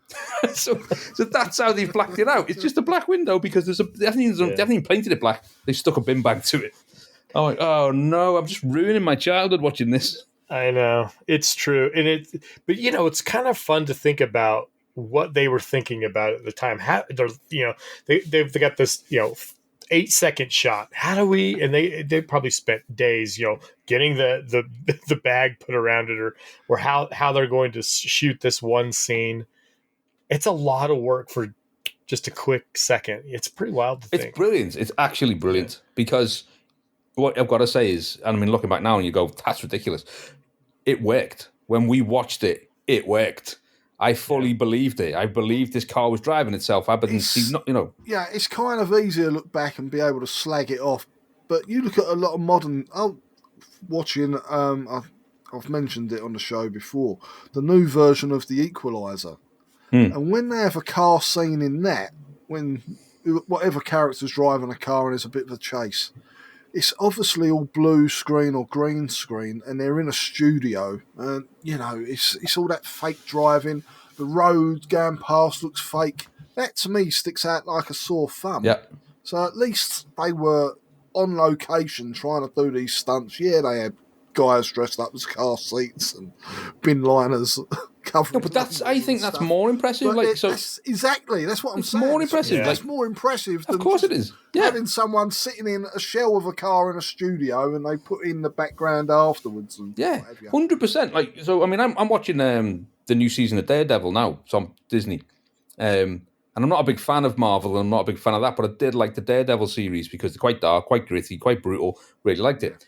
And this one's quite a return to form because I think a lot of stuff Disney's done over the last few years has been absolute garbage, just awful television. Anyway, so I'm watching it and I'm really, really enjoying it. But there's bits when he's doing jumping across the rooftops and he's swinging across and all the rest of it. I'm going, that looks like PS3 graphics. I can literally see it. I'm just like going, it's like a 2-second clip when he's in wow and he's stingy, but it just doesn't look real. And we're in 2025. You know what I mean? And in the 90s, we had Jurassic Park, and that looked real. Do you know what I mean? So even now, you can spot stuff and go, that's not great. You know what I mean? Considering the tech they've got. So to go back to 1982 with no computer graphics, no tech for doing this kind of stuff, I think they were barely using green screen, or a bit of it. And there's not much of that in Knight Rider anyway. To pull it off, to think outside the box, to go, how are we going to do this? Well, how can we have the car drive itself? Probably on a very tight budget and exactly amazing, absolutely brilliant. Like, so what we'll do is we'll have a guy strapped behind the chair, and we'll cover the seat up with the same canvas colour so you can't see him, and then and as long as he's driving past pretty fast, you're not going to see it. Yeah. You're not going to see it, and like everyone fell for it. Everyone, and I think it's a perfect parallel with the games because you have the same thing. You have a limitation of a 8-bit computer or a 16-bit platform, and it's like they had, the programmers had to figure out the limitations. What can we do with this? And the ones that really excelled, just like those TV shows back in the day. When you have limitations, I think it makes you More creative. Focuses, these creatives to do it. And today, like you said, it's like, we need this shot. It's only going to be 2 seconds. Who cares how bad it looks if he's swinging across jumping from the building? We'll zoom it out, but it takes away from the fun. I don't know. I agree with you. This is the point. You see, if I had to rate what I was watching on the screen, if I had to rate the Daredevil special effects like what I've seen, I'd go 4 out of 10. And if I had to rate Knight Rider on what it did in that time period, I'd go 9 out of 10. Because you had none of this stuff to make this look real, and yet you did it. You made me think. Well, you made all of it. You made me think this car can talk. You made me think this car can drive itself. You made me think this car can do 200 mile an hour. That's probably the weakest one because it looked like it was just sped up. Sped up, yeah. But that's the only one because everything else in the background was also going. When the car lands, and you literally see the front of the car just smashing off, obliterated. And then next shot is fine. Yeah. Yeah, even as a kid, I used to think, it was a little bit. That ain't right. That's pulled itself back together. But, it was done well. It was great. It was absolutely great. Yeah. And I think so. We need to talk about the some of the plots that ran through Knight Rider, and so Car was one. I'm sure that was season 1. Yep, and then season 1. I think season 1, and then he made a return in season 3. Yeah, and it's interesting, great because most episodes were, what do they call those? Self-contained. Self-contained. That's it. So they only had a few overarching. Yeah, I would say overarching season arcs. But because did they even really do that back then? Was that? Because I feel like shows not in a series like that. If it was, say, like V, where it was, a few episodes, then it would be a continuing story arc. Like a 2 or 3 parter. Shows like Knight Rider or the A-Team, you might get the odd episode where it continues into the next one, but very, very rarely. So things like Garth Knight. Yep. Garth Knight, I mean, that's a double header. There's one where Kit gets completely destroyed almost, and that's a double header. So there was occasionally the 2-parters. But I think these two things, why is the what the what have you done? You've got balloons going off in your background. I did. That was really weird. That wasn't in the background. That really happened. That really happened. So what just happened? No, that was bizarre. Weird. How did I do that? Sorry, that was weird. Anyway, I don't know how I did it. For everyone listening on my screen, a load of balloons appeared for no reason. Probably something to do with your Mac. Yeah, I think you can do sort of different emojis to it and it works them out, but it's not working. Anyway, so there's some big season arcs, and Car was, not season arcs, sorry, double heading episodes.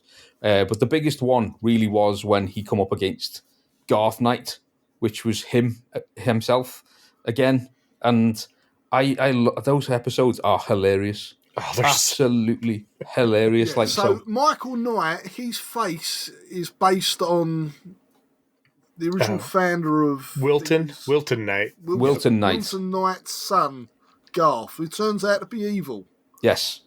And why is he evil? Is it because he's jealous that Michael's now got his face? His son, possibly. Brother? I should know the story. Can't recall. I think he basically got outcasted by his dad for something, as I recall. And he's a bit of a villain, isn't he? So villain. And so so Wilton makes it okay. Takes this cop that gets shot in the face, and and he makes him look like his kid. That's weird. I mean, even for 1982, that's kind of weird. Well, he's just made himself a new son, a better one. That was the idea. And so eventually Michael faces off with Garth, right? They go face to face, and Garth is mad that Michael exists. Makes sense. Yeah, and Garth has got his own vehicle. What was it called? Goliath. Truck, isn't Goliath. It? Goliath. Yeah. This massive truck that's got almost no weaknesses except for one little tiny one. But what I loved about David Hasselhoff playing both him, the good Michael Knight and Garth Knight, was they needed to very obviously show who's the good guy, who's the bad guy. So they must have said to him, like, number one, we're going to give you a goatee. We're going to give you a cane because the evil villains have a cane and that. But what I loved about his acting is that when he's playing Garth, he finishes everything he says with like a menacing, he goes, and I'll be there for you. Everything he says. He does it like a weird, angry sort of growly thing on the end. He has that menacing look on his face. He does the stare, but he does, and I'm like just watching it for that. Like if you did a drinking game every time he does that, you'd be wrecked within 20 minutes. And it's hilarious because like you've got the like Michael Knight being cool and that, and then everything he does like that. Follow that car. I know where he's going. It's like this is amazing. He's like a pantomime villain. That's so funny. Really I don't remember him doing that. I'll have to watch that again.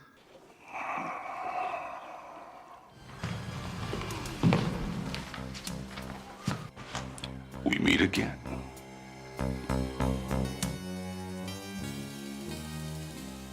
I want Michael Knight. If you think I'll give you any information about Michael, you're mistaken. This madness will never succeed. As always, you underestimate me. Our last encounter wasn't a defeat, it was merely a temporary setback. I will succeed this time. It is my destiny. Your destiny is self-destruction. Destruction, yes. But Michael Knight's, not mine. And you will be the instruments. Those ones are hard to watch for me. I don't know why. I just didn't care for those ones so much. But I think the jeopardy there wasn't those two. It was the truck versus the kit. Yeah, that was the jeopardy in those episodes. I used to get so much crap when I was building this kit back in the early 2000s, and the people are like, "What? Are you like a fan of Hasselhoff?" I'm like, "Do I have a replica Hasselhoff here?" No, I love the car. The car was what made the show. The car was the star. That's it. It was. I liked Michael Knight. I really did. You know, he was I thought he was a cool character. He was fun, and I just loved. He always got the ladies and that. But like going back and watching as well, it hasn't aged too well, even on that front.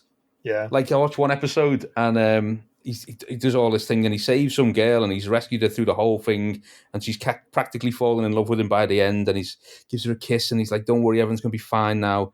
And then he goes, "Anyway, I've got to go." And then your thing he's doing, Night Rider in the background there, Mark, or he was doing the thing. He goes, so he's been with this girl for the whole episode, and he's like, "Yeah, I've got to go anyway, and take care and all that stuff," and gives her a kiss and that. And then he gets in the car and he drives off, and he's driving down the highway, and then at the side of the highway is a police car that's broken down with the bonnet open with a really hot police woman trying to fix the car. And he literally sees it, does his does a U-turn, drives back, pulls up, walks over, puts his hand up on the bonnet next to her, and he just goes, "You need any help, little lady?" To the police woman. And she just goes, "Ah." And it goes off. And I'm like, oh, man. Yeah, he's good old days. Yeah, he was a womanizer. He was, man. It was great. It was great. I don't care. Yeah, well, and I think we had different standard. I don't know. Like you said, it was a different time. It was a different time. Yeah, it was a simpler time. Yeah. We all wanted to be Hasselhoff with the cool car. Let's be real. We did. We wanted to be James Bond. We wanted to be Hasselhoff. We wanted to be. I think you just reminded me. I even had a Knight Rider annual, and it's got him on the front. Probably all the chest hair on show and his leather jacket and. It did, didn't it? There was a few annuals. Sure. Yeah, I'm sure I had a Knight Rider annual. He did get married. Do you remember that? Yeah, he did get married. I think it was in season 3 with one of his damsels that he saved, and I think it was Bonnie. It was the model. It was the model. It's been too long since I started trying to rewatch these, but he did get married, which I thought was interesting. That one weird thing with Bonnie was in season 1, and then they replaced her with this model, Rebecca Holden, I think was her name. And then her name was April O'Neil. Not April O'Neil. That's it was April. Turtles. Turtles. Yeah, I'm getting my shows mixed here. But anyway, her name was April, and then Bonnie comes back, I think, because nobody seemed to be a fan of her. I'm like, she was all right on the ice. I'm sure there was a bit of he didn't quite get on with David Hasselhoff. I'm sure the actual actress. I'm sure there was something, or it might have been to do with money. I think there's something. There was a reason why she wasn't there in season 2, whether she didn't get on with him or she was complaining that he was getting paid like astronomically more than she was. There was something. There was a reason she left, and then she agreed to come back after that. Yeah, but it's funny, isn't it? Because that was definitely a kind of the formula as well for these shows in the 80s. There was like there's the cool guys or the cool guy, and there was the hot chick was part of it. So if you go back to like not smoking, what's the Dukes of Hazzard? Yeah, sure. Daisy Duke. Was it Daisy? Was it Daisy? Daisy Duke. The hot girl in that. You had Amy in the A-Team. Was there a girl in the A-Team? Was there? I was going to say the A-Team at first, and then they gave her the elbow. I was going to say because that was going to be me one that didn't have the hot girl. She was a news reporter, and she was with them a lot in the first season. Ah, okay. And then they binned her off because George Peppard didn't like the idea. He wanted it to be a male-only show. He didn't feel that there was a need for a pretty lady. He was a bit of a knobhead, wasn't he, apparently? Peppard. Yeah. He was quite unlikable. Which is a shame because he was cool in the show. And then what else was there? There was something else. There was another one with the hot chicken. I can't remember, but it was definitely a bit of a formula to have the guy and the hot girl or the fall guy. Yeah, that was another one. Yeah. A couple other things I thought was interesting about the show that I remember hearing about, and I watched a YouTube video from. It's called the Knight Rider Historians. These guys, I mean, when you think, I know a little bit, I've watched some of their videos. They know their stuff. They go deep, and they did it early. They've interviewed Glenn Larson, and they've done all kinds of cool stuff. But one of the things I remember hearing was, and you'll see if you go look at photos of Knight Rider, you'll see a bunch of kids lined up, and they're smashing them, or it looks like they're crushing them, and it's like heartbreaking, right, to everybody. But the reason that happened was there was a train derailment, and I just found this really fascinating. There was a train derailment that was hauling a bunch of vehicles, and there was a bunch of Camaros and Firebirds, and they wrecked. And basically, when that happens, law in the States is if there's a wreck, even if the car couldn't be sold, they couldn't be sold because you just never knew what happened. Even though the car, a lot of them were probably just fine. So they ended up selling them to Universal Studios for $1 each, and with the caveat that they could not sell those cars or make them. They could never be roadworthy. And so that's why they crushed them, I think is what I understood. I never did watch the guy's episode fully because it's like an hour long, but it's really cool that that's there. I found that really interesting because there are a few surviving real screen used cars out there, which is pretty cool to see. Wasn't the one in Universal Studios for ages, and it was like falling to bits in the end? Kind of. Well, yes. So during the show, and I think shortly after, there was a platform, and they had it like over this water, like a pond, and you could go up and like talk to Kit, and there was somebody like in the booth like talking, and you could interact with Kit, which is pretty cool. Obviously, I never saw that, but I did go to Universal Studios in 1997. I vividly remember this, and I was dying to find Kit, and it was so sad. I finally found Kit. It was sitting kind of just in a random spot in the park. There's a little placard saying this is, Kit from, Knight Rider. And it was just sitting there, and you could go up, I could touch it. I have pictures of me hugging the front of it. I suggest you keep your ample derriere off my hood. And I think I know I've mentioned this on one of the episodes before, but my friend that built the Knight Rider car, he was like, you got to get me something from the car. You need a piece of the car. I'm like, cool. I'll try and find I'll grab some fibers or something off the carpet, or I'll from do the real something. one. From the. He's like, you got to get me something. So I'm looking everywhere, and this car's locked up. It's blacked out. You can't see anything. And anyway, I'm looking underneath the car. I'm like, I'm going to scrape some rust off the something. And eventually, on the back bumper, there was a paint. It's like the size of a dollar bill, paint chip, like falling off. So I actually peeled some paint off. I, chipped a couple pieces of paint, and I still have those. And I took one and took it back to him. But yeah, 1997. I've got a picture of me with Kit.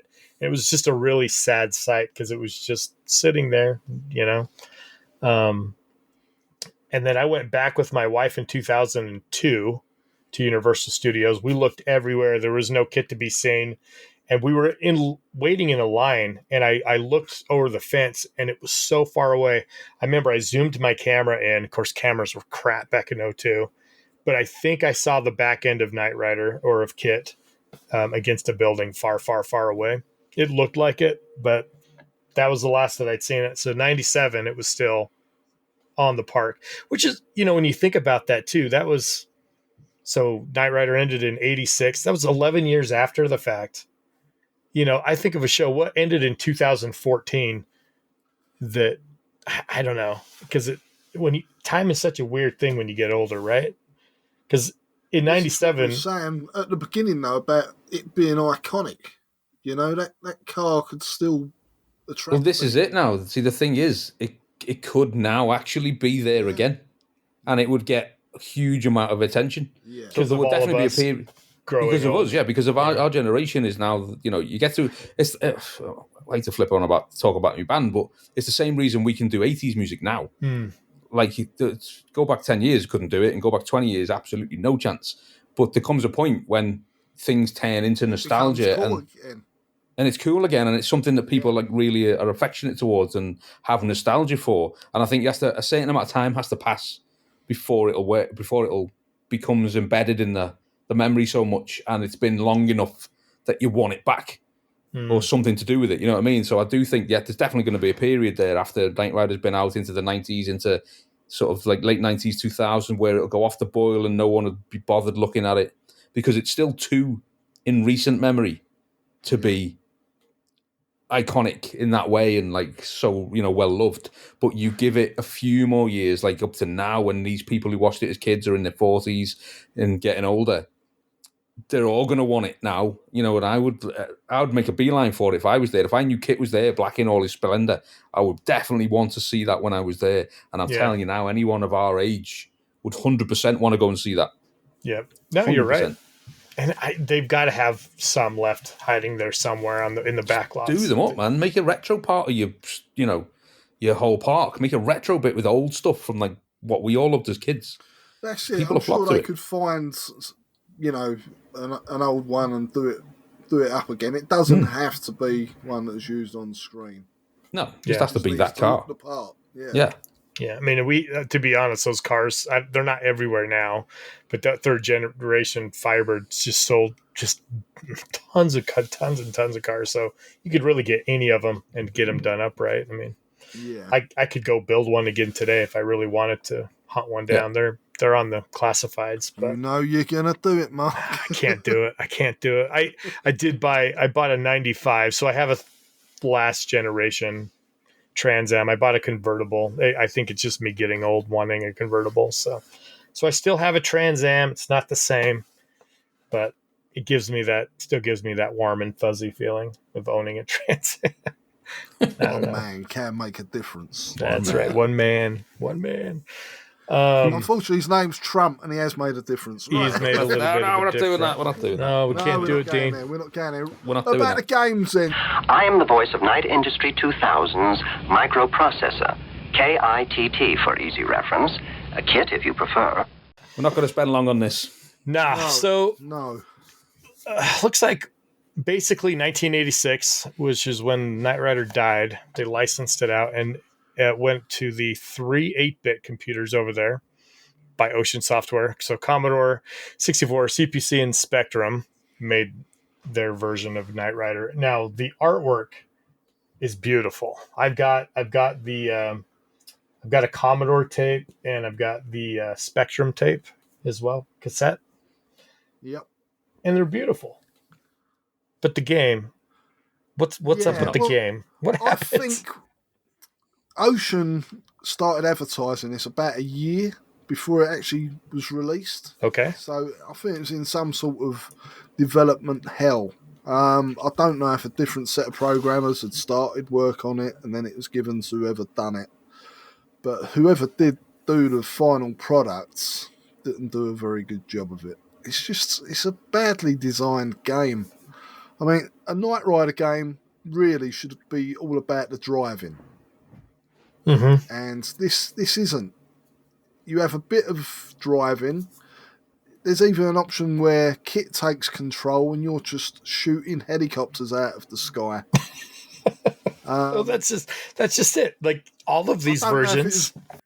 Now, Ocean originally thought they had the license for Airwolf as well, so maybe they was a bit bitter, and that was supposed to be Airwolf that Knight Rider was shooting out of the sky. I don't know. But you have a map screen. You know, you got your menu, you select your joystick, you start the game, you've got a map screen, and you'll drive all the way to a location, and as soon as you get there, Kit says, "Sorry, Michael." And it comes up with this message, and you just wasted 3 minutes driving there, then you have to go back to another location. It was poor. It was trash. I think I've always said that with Ocean, until Gary Bracey took over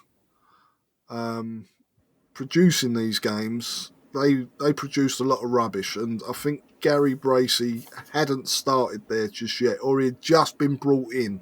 It's probably a bit too late to have any impact on this project. And yeah, it's just a very poor game, and that's on all three formats. I think the C64 version, the driving section, works a bit better because you can actually go off-road. You feel like you're actually driving a bit more.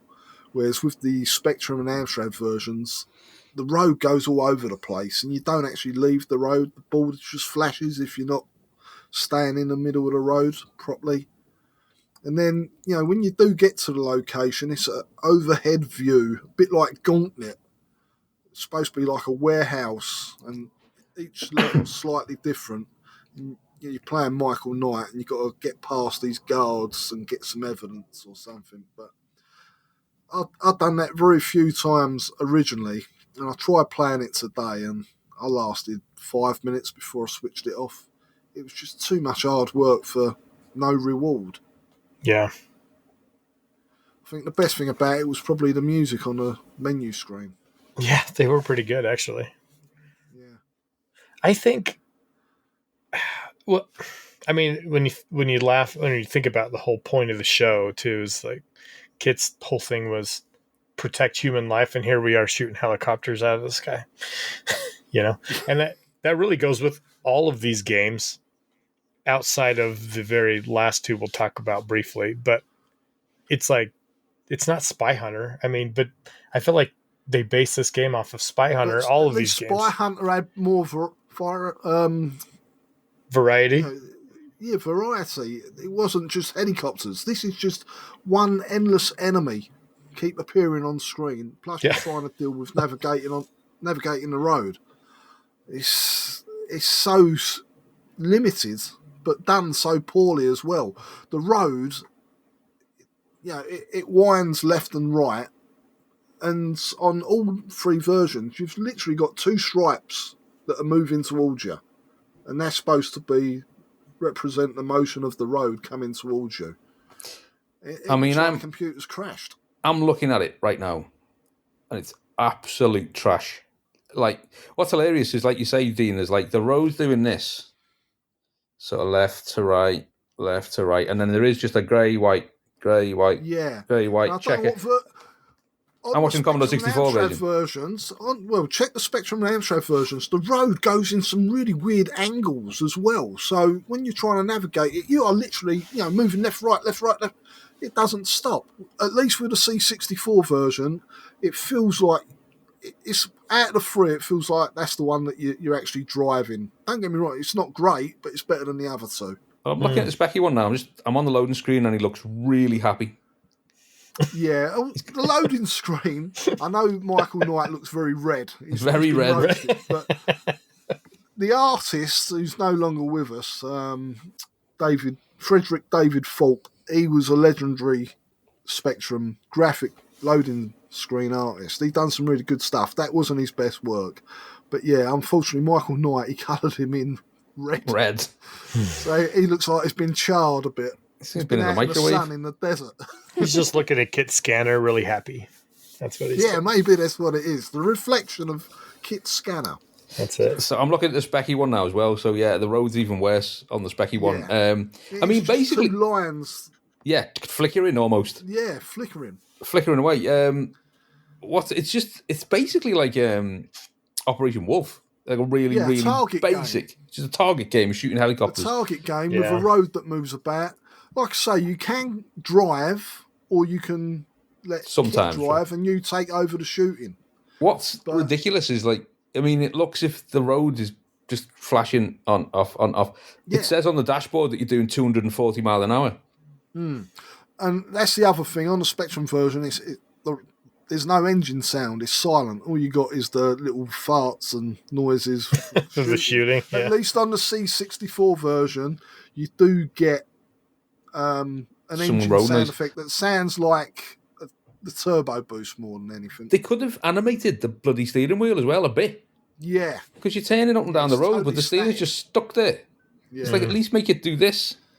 Or at least they could have had Kit's voice box flashing or something. Just do that, yeah. Even with text across the bottom, do that. So there's some text, oh man, it's bad, isn't it? It's very bad. It's a very poor effort. Yeah. And, that would have been £8 or £9 back in the day. So that was kind of a full price one? There definitely was a point where... It was never released on budget. Yeah, there definitely was a point when Ocean just went, if we put the name on it, it'll sell. Doesn't matter what the game is. If we get the license and stick the name on the front, we'll sell them. So before Gary Bracey came in, and actually, he went out looking for certain licenses like RoboCop and what have you. There wasn't much pride in the games. They'd just stick the name on it and throw it out, knock it out, and it'd sell. Okay, so that's 8-bit Micro's version of Knight Rider. I'm going to give that 1 kit out of 10. So the next one gets released in '88 for the NES. I don't actually remember playing this back in the day. Came out in Japan. In America, it looks like December of '89. Europe, July of '90. Good grief, the release dates are insane. Really? Yeah, I mean at that point, Kit, that's kind of long gone. I don't remember playing Knight Rider on my NES back in the day, ever. And playing it now again, it's just, you're driving on the road, albeit maybe looks quite a bit better than the 8-bit micros, I would say. Yeah. But you're just shooting cars. You've got the turbo boost jump as well. I'm looking at it now. This is a huge upgrade on the 8-bit micros we just looked at. Yeah. As in... The only thing what I didn't like about it, first impressions, was it took too long to get off of... It's not a menu screen. It's like an intro, and you're talking to Devon. And he's talking... But it's just super slow. Yep. Yeah, you just want to bypass that and get into the game. Yeah. It's cool, though. They actually drive through Salt Lake, which is where I'm at. And its representation of Salt Lake is just a desert, which I guess is kind of accurate. But it made me giggle when I was playing. None of these games I got very far in. These 8-bit and 8-bit games, they're so hard. I found just getting anywhere. And it's all so repetitive. It's just the same stretched out over everything, and this 8-bit NES one, it looks okay, drives okay, but your guns only shoot like halfway up the road, so you can't really, but again, why is Kit blowing up all of the cars? And it doesn't matter what cars, you can blow them all up. You just shoot them all. Well, There's, you got Road Blasters that plays similar in that respect. It's true. To shoot other cars, but that plays so well, whereas this doesn't. Mm. And yet it could be a Road Blasters clone, but with the Knight Rider music on top of it, cool looking car, able to jump over certain motors that maybe are not destructible. They're indestructible cars, so you've got to jump over them to get past them. That would have been a cool game, but this, again, isn't it. It's not great. I mean, go ahead. I was going to say, so they should, even with the style of it they've got, I'm looking at it now, is that they should have at least gone with a Chase HQ concept, that you're only chasing one thing that you've got to take down and not just blasting every single car that you come across. Yeah, that would have been cool. I guess it was before Chase HQ, so maybe they hadn't thought of that yet. Or even if it had been a Spy Hunter clone and you could get into the back of the truck and upgrade, something like That's a good point. That would have been like a top down. Even a top down would have been kind of fun. View, but with the Knight Rider music and Knight Rider branding, and maybe Devon's face popping up on a radio screen on the, so they could have done something better. I'll give it some little bit of kudos on the presentation, just because the dashboard looks pretty cool. We've got the talking voice box now. We've got the red light on the front. You can just about see it. Not that you'll be able to see that from the actual car because it's down there, but anyway, it's got a radar. We can see which cars are coming at you and where you are. So that's quite cool. Like you say, it is a massive upgrade compared to the 8-bit micro version. But not necessarily a good game. Yeah. I'm going to give it 3 kits out of 10. I think it's pretty generous. But yeah, it's pretty bad. There's just no redeeming. Just on the presentation, it looks a lot better and the road moves fast and there's a bit of gameplay in there. It's still a terrible score. The box art's beautiful. I've got a sealed copy of this game. There's no point in opening it up, so I do have a beautiful sealed copy of this. So yeah, I could see why somebody looked at that and was like, "Yeah, we'll just keep this on the shelf." So we'll move on to the next one that was only released in Japan for the PC Engine / Turbo Graphics for us Western folks. Released in 1989, December. Also by Pack-In Video, which is the same, I guess, developer / publisher for the NES version. This one is actually, again, it's not great, and you're just shooting stuff and you're driving, but it looks beautiful. The car looks great.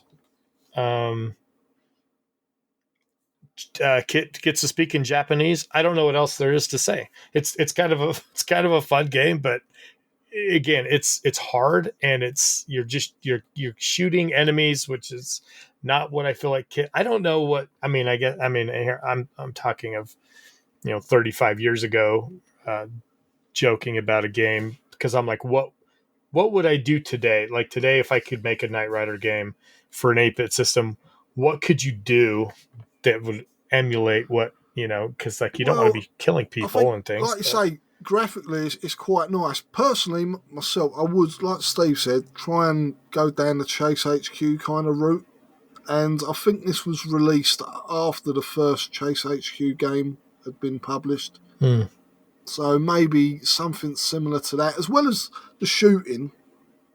You could have maybe trying to ram a bad guy off the road, as a boss. I'm not sure.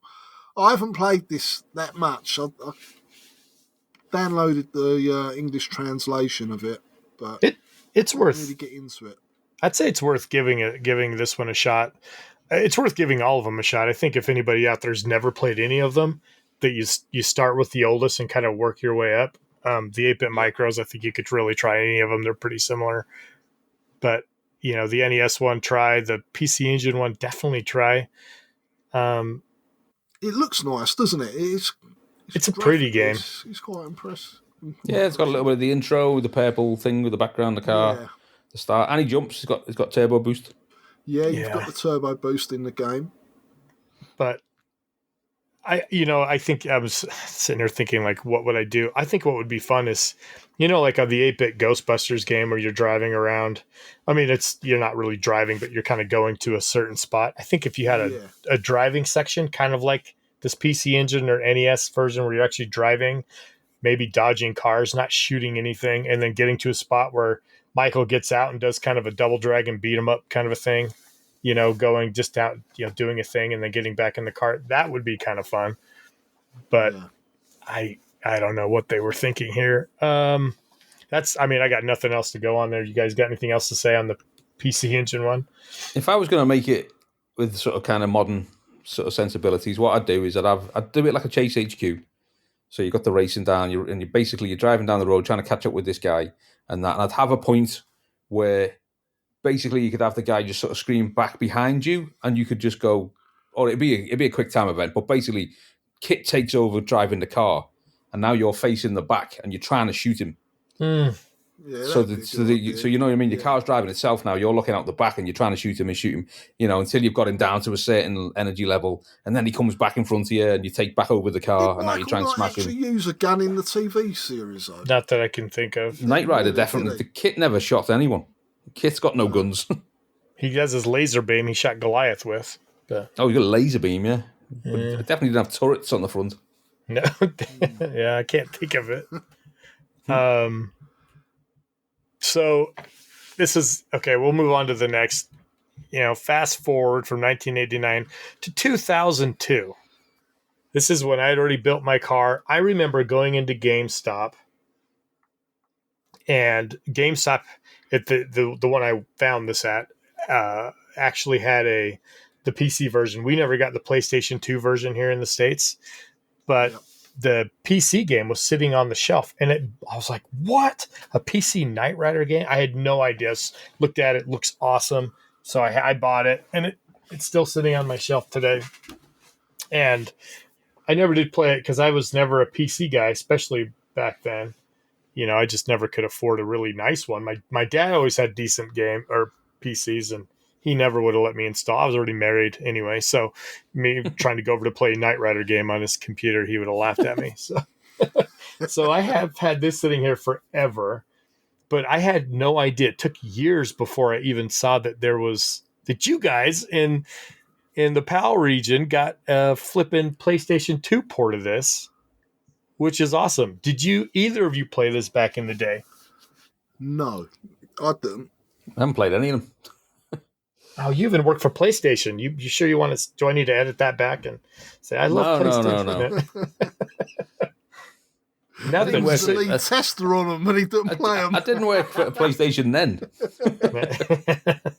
So, one of my friends, because I chatted with him before I was a host, but Roushimsx sent me back when he was living in Germany.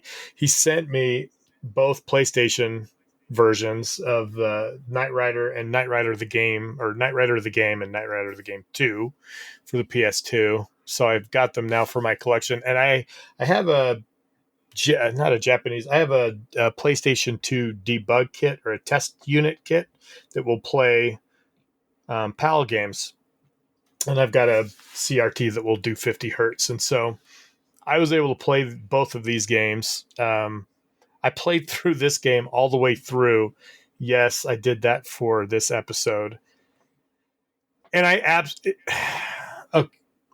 don't want to say that this game is the stupidest thing I've ever played, because it's not, but it was really, really bad. But then I played it again, and I was kind of playing with it, and I was like, you know what? Like, obviously they were probably on a budget, and so this was developed by Davlix, I guess. Davlix, German team. Germans, okay. I believe so.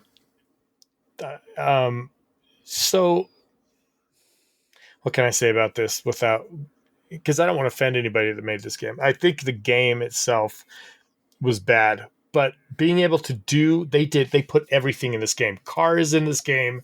Goliath is in this game. Garth is also in this game, but and it's so cheesy. It's so cheesy, but you get a drive kit, and I would say, like, you're going through. You can do I can't remember what they call it, where you go on two wheels, skidding or skiing. So there's you can go back and forth there. You have turbo boost, which jumps you over wreckage and stuff in the road, and all that stuff is actually really good. The driving is okay. I mean, when you go, 2002, there was, there's some good racing games out there, but nothing like extraordinary off the top of my head. So it was good, but the problem with the game is that, you never come out as Michael, so you're only the game, and you have to go and solve these crimes, but you're literally going back and forth on a map. You're going down the road, and you're just, I don't want to say wasting time or killing time, but you're going down the road to do something, then you're coming back, and then you're doing something, go back down the road. Like, it's that bad. But also, there's a point where you get into this securing, like, building, and you have to go exploring, and you have to get on top of buildings. Well, how do you do that as Kit? Let's turn this racing game or whatever into a platformer. So now I have to back up and turbo boost up onto something, and then carefully turbo boot and then fall off. And it was terrible. I couldn't believe it. But all of that said, I did enjoy driving around as Kit. It actually was pretty, and I'm just glad it exists, because otherwise I wouldn't have it. So there's that. I don't know. Did you guys watch any of this, or you got it up watching it? I've played it. The first one, that is. I never did play the second one, but the first one, I couldn't get off the training sections. There's the bit where you have to go up on two wheels, and then I think you have to swap over. Yes. And jump. And that took me ages to get through. I couldn't do it. I kept playing this probably for about 4 nights, trying to get past this one training section. It reminded me of Driver. Remember Driver in the car park? It was really hard to do. Get off the training section for that. On the PlayStation? On the PlayStation. But that I succeeded after a few attempts. It was hard, but I could do it. But with this, it just felt impossible, and I ended up giving up. Yeah, it was really hard. Here's the thing too: you get to a point where you got to kill Kit and Goliath, and another vehicle. You meet this other vehicle first, and it's like a truck, and they found looks like somebody's using this molecular bonded shell technology, and it's a truck, and you got to destroy this truck. Well, guess how you do that? Just wild guess. You think I get to shoot it like the 8-bit games? No. You play bumper cars with it until it dies. Literally, you're driving around and you tap it with your car, and that's it. Like, it's literal bumper, but looks like bumper cars. Do you guys have bumper cars? Yeah. Yeah, we have bumper cars. Yeah, so that's it. And then you kill Car that way, and you kill Goliath that way. That part I was like, oh, they had to have done something better. It's okay. Again, it's cool to be able to see it. They did the intro really well. That's right, Dean. You did play that one, because I think you shared screenshots way back when you were playing that one. Yeah. But the intro's cool. The voice actor playing Michael Knight, it's not perfect, but it's not bad. It's not bad. Notice he says semi rather than semi, like an American word, and certain things like that I picked up on. Yeah, semi. Every time he said semi, it made me giggle. But yeah, but I think it's a big license in a software developer who probably weren't experienced enough to get the most out of it. Yeah. And probably didn't have the budget to put into it that it needed. Oh, the other thing I really loved about the game, though, is that when you did turbo boost and you would jump, it would real time change the camera to like a cinematic, cinematic, and you would jump. And there were times I would just see, I'm like, is there a pre-rendered or predisposed? No, it's literally whatever you're doing. So if you turf it, your car's all turfing and doing all kinds of funny stuff. So I thought that was actually really cool. There's some cool bits in it. Yeah. Yeah. I mean, again, I think these games in the UK and the PAL regions I don't think they're overly expensive. I haven't looked. No, they're not. They were pretty common. I don't think that they were, when they were released, I'm pretty sure that they were maybe not, I'd call budget, but they were quite cheap. They weren't full price. So like 20 15 quid, Yeah, 20 quid. 25 quid maybe. Whereas other games were around 30, 40, 45. I can't remember now really, but I'm sure they were a bit cheaper than full price. Yeah. Yeah.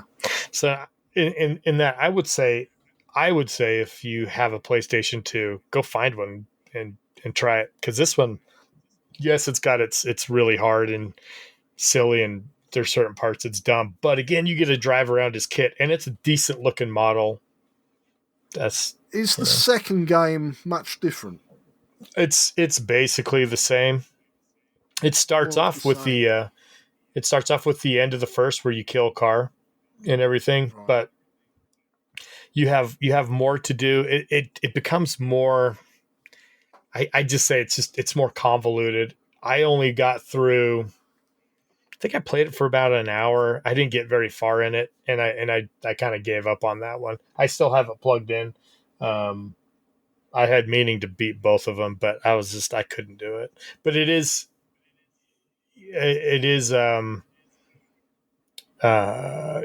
looks prettier and plays a little smoother, I would say. So maybe it's a better game, but they're all of, like you said, all of these are absolute terrible. What blew me away was when I was pulling this stuff up, I had no idea that the Knight Rider pinball game got released last May for Pinball FX. Did you guys know this? No, not a clue. First I've heard of it. Okay, so do you guys know what Pinball FX is? Have you ever messed with that? It's like a pinball emulator. That you can buy pinball tables and play pinball games. And I pulled this one up, and I'm like, I have the Pinball FX on my Switch.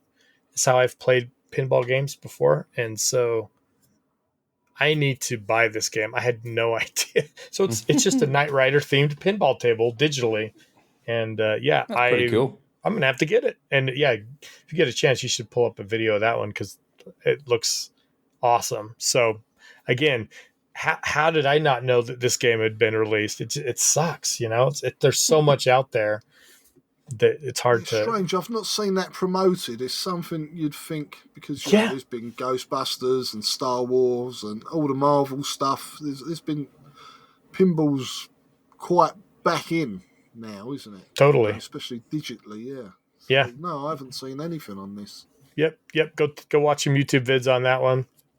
I was excited when I'm a Rocket League guy, and I bought kit for my Rocket League back in when it first dropped back in whatever it was, 2018 or 2019. So I've always played his kit with Rocket League, which makes me happy. But yeah, there's a lot out there, and I don't know. The games sadly are underrepresented. Outside of the original series, I don't know that there's much to do. I mean, I've loved doing this episode with you guys and having some memories, and finally getting this out there after all these years. Hopefully we did it justice. I think so. I mean, like you just said there, that the magic of Knight Rider is within those 4 seasons. That's where it is, and like nothing beyond that has touched it as well or represented it as well as the original 4 TV shows. And hopefully someday they will. And it sounds like there's a good pinball game, but even like everything outside of that, everything else they tried to make, like the new series, there was a film, the games, they just haven't recaptured the magic, and it's because they forgot what it was about for the most part. You know what I mean? And the games were just cheap attempts to make money, most of them. Yeah. And even the one on the PC there was just like a driving simulator, really. From what I've looked and what I've seen of it. But nice to see the actual car looking good and having the same abilities. But that period of time, those 4 years, like 1982 to 86, whoever it was just magic. It was absolute magic. They just had, gold. They just had magic in a bottle for that period of time. And it's just a shame that after that, they didn't know what to do with it. They didn't know how to remake it. And I'm all up in favour of a new series of it. if they do it like we said, of like use the original car because it'll just be so iconic to see that driving around. Yeah, you know what I mean? And like have Hasselhoff do it again, but have him hand it off to someone else. But keep that and get the guy, Kit's guy, back to do the voice. Make it as close and authentic to the original. I mean, what a boss storyline is that? Basically, Kit's been in a garage under a sheet since 1986. That's the plot. They find him in there and turn him back on and fix him, and he starts talking.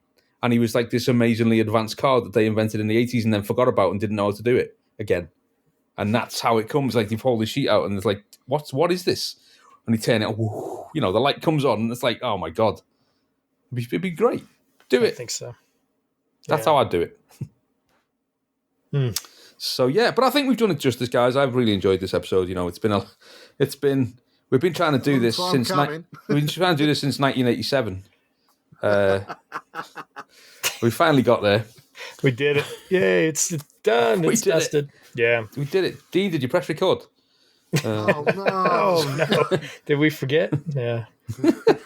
It's I feel like that's how we've tried to record this so many times. I feel like it's cursed.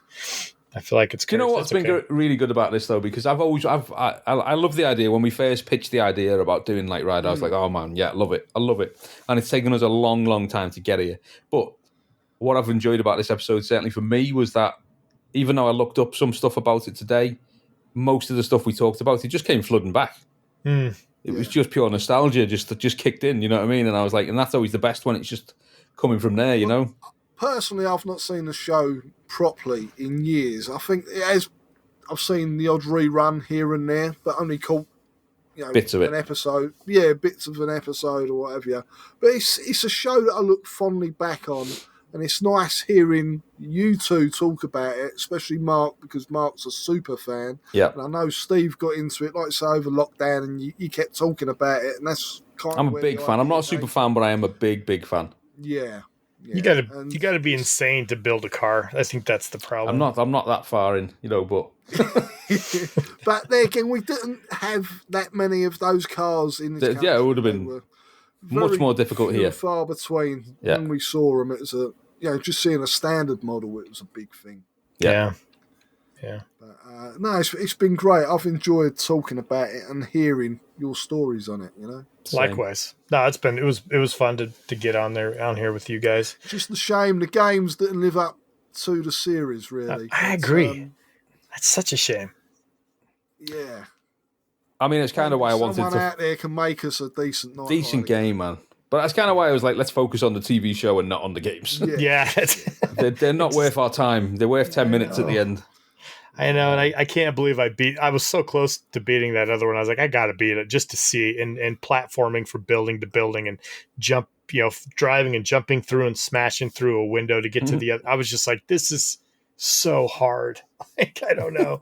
It was silly. One last thing that I forgot to mention, my friend that built a car, so I ended up building mine while he still had his. I painted his all up like car, and he had the car plate silver on the bottom of the car and everything. We had that. We only had it for about 3 months, where we would drive side by side together, driving on the freeway. Like we would be on the either side of the middle lane, and we would just be buzzing by cars side by side. I'll never feel like we'll ever be able to replicate that. That was so much fun. Flying down the freeway doing that kind of stuff. Again, I bet you had a lot of people staring. Always. It was so much they're in an episode of Knight Rider. Yeah, like what is happening? I didn't bring this up because I fear of what may come. Before I was married, so again, I made these cars back then. Me and my buddy, we actually made a video. We actually made a film. It's a 45-minute Knight Rider film that we shot on VHS and spliced together with VHS. It's horrendous, but it is so funny. I don't even know if I've showed my kids it, so that's how bad it is. But is it on YouTube? Oh, hell no. No. Put it on YouTube. That's why I can't do it. At least send it to us. I know send it to us. It's going to end up on Steve's band's Patreon. If you want to see my mate's shitty Knight Rider video. Bonus content. Free with the second album. Oh my gosh, yeah. No, we won't share it, mate, but I'd love to watch it. That'd be hilarious. I'll have to see if I can. Put it in our chat. The quality is so bad because we took and we had to record, like, that's how we splice. We didn't splice it with the computer. Tape to tape to tape. It was all done on tape. Yeah. Degrade. Yeah. It's pretty degraded, but it's pretty fun having video from before I was married of making a video of Knight Rider. It was pretty fun. Yeah, maybe we'll see what I do. But yeah, I was like, oh man. Anyway, good stuff, gents. Any other final closings before we kick this thing out the door? 2.5 hours. Good grief. Before we turbo boost off to bed. That's it. No, I've thoroughly enjoyed it, mate. I think we just said there, it was lovely to reminisce on these things. And me and Dean did it a good while back when we just did the 80s series of episodes, and we thoroughly enjoyed just picking on a time period and what was involved in that time. The toys that were out and the TV shows. Those were so good. Those were so good. We loved it, because it was just, and we did mention games and stuff as well, and computers and stuff was coming out, but it wasn't completely games focused, and it was really refreshing for us to just step into that for a bit. And this has sort of kind of felt the same as we haven't really talked about games. We have towards the end, but it has just been nostalgia for a great TV show that still is iconic and was a huge part of our childhood. One of the most iconic from my childhood. One of the most, had such an impact on me at that age. Like I say, you hear that music, you see that intro, you can't help but get involved with it. Yeah, the car. This is it. It was a great show. It's fantastic. Cheesy as hell, but we loved it. Yeah. 100%. So I was going to say, guys, I would be up for doing something similar like this again. If we could have a look, pick a different TV show or pick something else, that's a movie or something. A movie or the Back to the Future trilogy, something along those lines, anything along that kind of, dipping into something else that's purely nostalgic, not fully games related, with a bit of games in it as well. But, if you want to have a think about doing something like this again, I'm definitely up for that. Okay. Yeah, I'd love to do a Back to the Future one. That's another, again, that time frame, so iconic. So it'd be interesting to hear some of the listeners, if they've got some suggestions, stuff that they loved, maybe. 100%. I just pull that out of thin air, but, Ferris Bueller's or an 80s films, you know what I mean? Let's just go 80s films, full stop. Yeah. And then, and we'll pick a big bunch of, things that really, were just super memorable for us. Ferris Bueller's Day Off, Planes, Trains and Automobiles, Ghostbusters, the list goes on, and we could just have an episode where we just pick 3 or 4 films each that we want to just dive into 5-10 minutes each, on each one, and we just reminisce. Be fun. But it's good fun. It's it's really enjoyable, and like I said before, once you start thinking about it, the juices start flowing and the memories start coming back, and it's easy to talk about once you get going. Which is why I love this podcast. It's always been like that, just a simple reminiscing. We're not going hard. We're not, we're not, what do you call it? Like editors and we're not going off and building a Knight Rider car. No, well, yeah, somebody's that dumb. He might do it again. Yeah. Oh, man. And yeah, I probably should post some of these pictures on Discord or something, or let you throw some up on Twitter or something, but I'm sure our listeners will love to see them. Yeah, good stuff. Cool. Awesome. So let's wrap it up. Have got any shout-outs, guys, before we call it a day? Well, to the rest of the team. Yep, 100%. Yeah, they've been doing lots of fun stuff lately. Interviews and YouTube videos. I'd love to dip my toes on trying to do some YouTube stuff, but I'd love to try something. So, yeah. Yeah, definitely big shout-out to the other guys because they've been, not carrying the can because me and Dino just don't turn up. Unless we feel like it. No, they've been doing absolutely fantastic, and I love some of the stuff they're putting out. The Evercade stuff's been great. Chris O'Regan being back on the show has actually been really good. Really enjoying the stuff he's putting out. That's been great. Loved his YouTube video the other day. He's great. He's great fun. And he's brought loads of energy back in as well, which is great. Not that we'd lost any, but he's brought his own. Yeah, of course not. Energy. No, there's no energy lost here. No, but he's brought his own little flavour to it, and it's been, his enthusiasm's been great. Looking forward to Matt making his annual appearance at some point.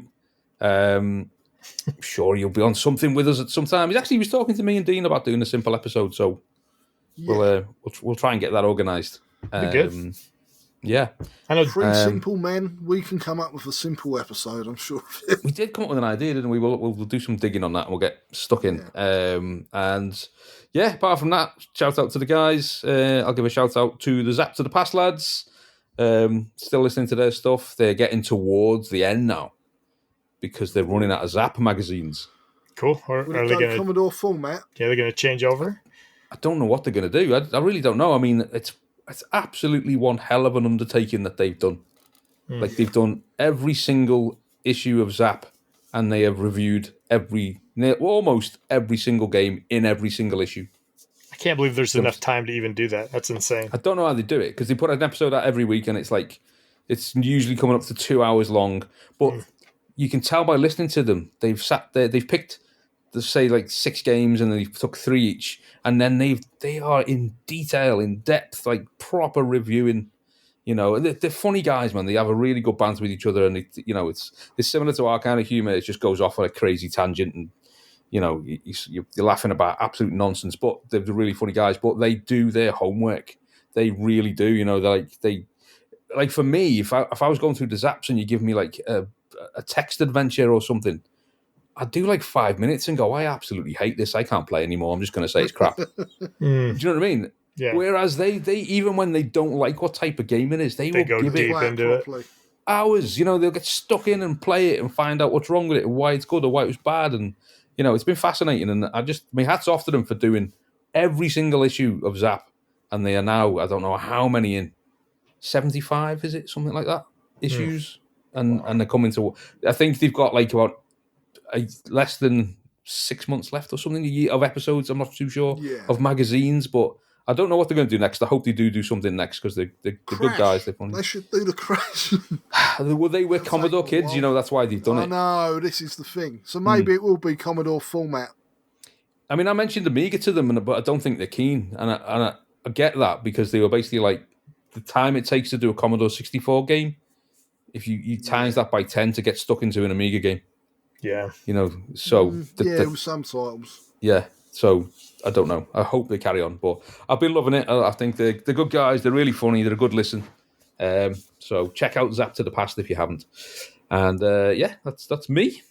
Cool. I'll shoot a shout to Kingy and RGDS. I still love their stuff they throw out. Every couple weeks they do awesome. I haven't forgiven Kingy for not listening to my happy birthday message to him in our chat. What? Yeah, that was pretty rude. Do you know what? I mean, we all jumped in there. I mean, to be honest, it popped up on Facebook, so I knew it was his birthday. So I jumped in our chat, because we've got a group chat with Kingy in it as well, and that. And I said, "Happy birthday, Kingy." 2 weeks later, nothing. And then he basically went, "Oh no, I have my notifications turned off. I'm so sorry, but I'm not buying it. I'm not buying it. He just don't like you. He doesn't like me. That's what it. I'm just kidding. He's top. He's a top guy. And it's great they're still putting stuff out as well. He does, good work on RGDS as well, along with Drisky. Yeah, still going. So that's all good. And the This Week in Retro podcast, I love with Dave and Neil from the Cave, and Dave Velociraptor. He was on our Discord long time ago. So was he Dave Velociraptor? Oh, okay, Scottish Dave.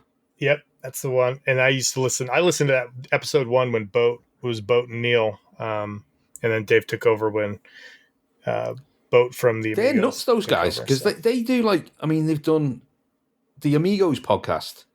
They've done the Specky one. They've done the Atari ST. And they're both from deep South America, aren't they? Not South America, Southern America. West Virginia, yeah. You know what I mean? And they're like, those computers weren't there, were they? No, they've gone off and found rarities for Americans. This is really weird and rare, and got stuck in. Yeah, but they've got a big following, and from what I see, they raise a lot of money for charity and stuff as well, which is really cool. It's really cool. Yeah. Nice guys. Love that stuff. So that's me for now. But cool. Let's get it out of here. All right, guys. Hey, real quick, Steve, would you be okay if I close this out with your single "Older"? I love that song. Of course, mate. Any track you like, go for it. We're gonna with Steve's band. We'll keep bringing it up because I enjoy it, and I think y'all should enjoy it too. So, oh man, thank you very much. Cool. All right, we'll talk to you guys later. So. Take care, everyone. Take it easy. See you soon. Bye-bye. Bye. I remember the days when we were younger, had all the time in the world. I never thought that I get older. I met the girl of my dreams and got a number. After a couple of years, we had a daughter. How I would love her. Time flies right before our eyes. How fast life can pass you by. I don't want to let this go. When I look back as I get older,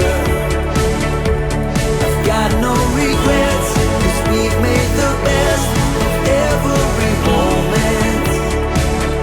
And though we can't go back, this time waits for no one. And everything's changed, but we're still the same, just a little bit older. Just a little bit older. I remember the way you used to tell me, let nothing stand in your way, 'cause we'll be old before we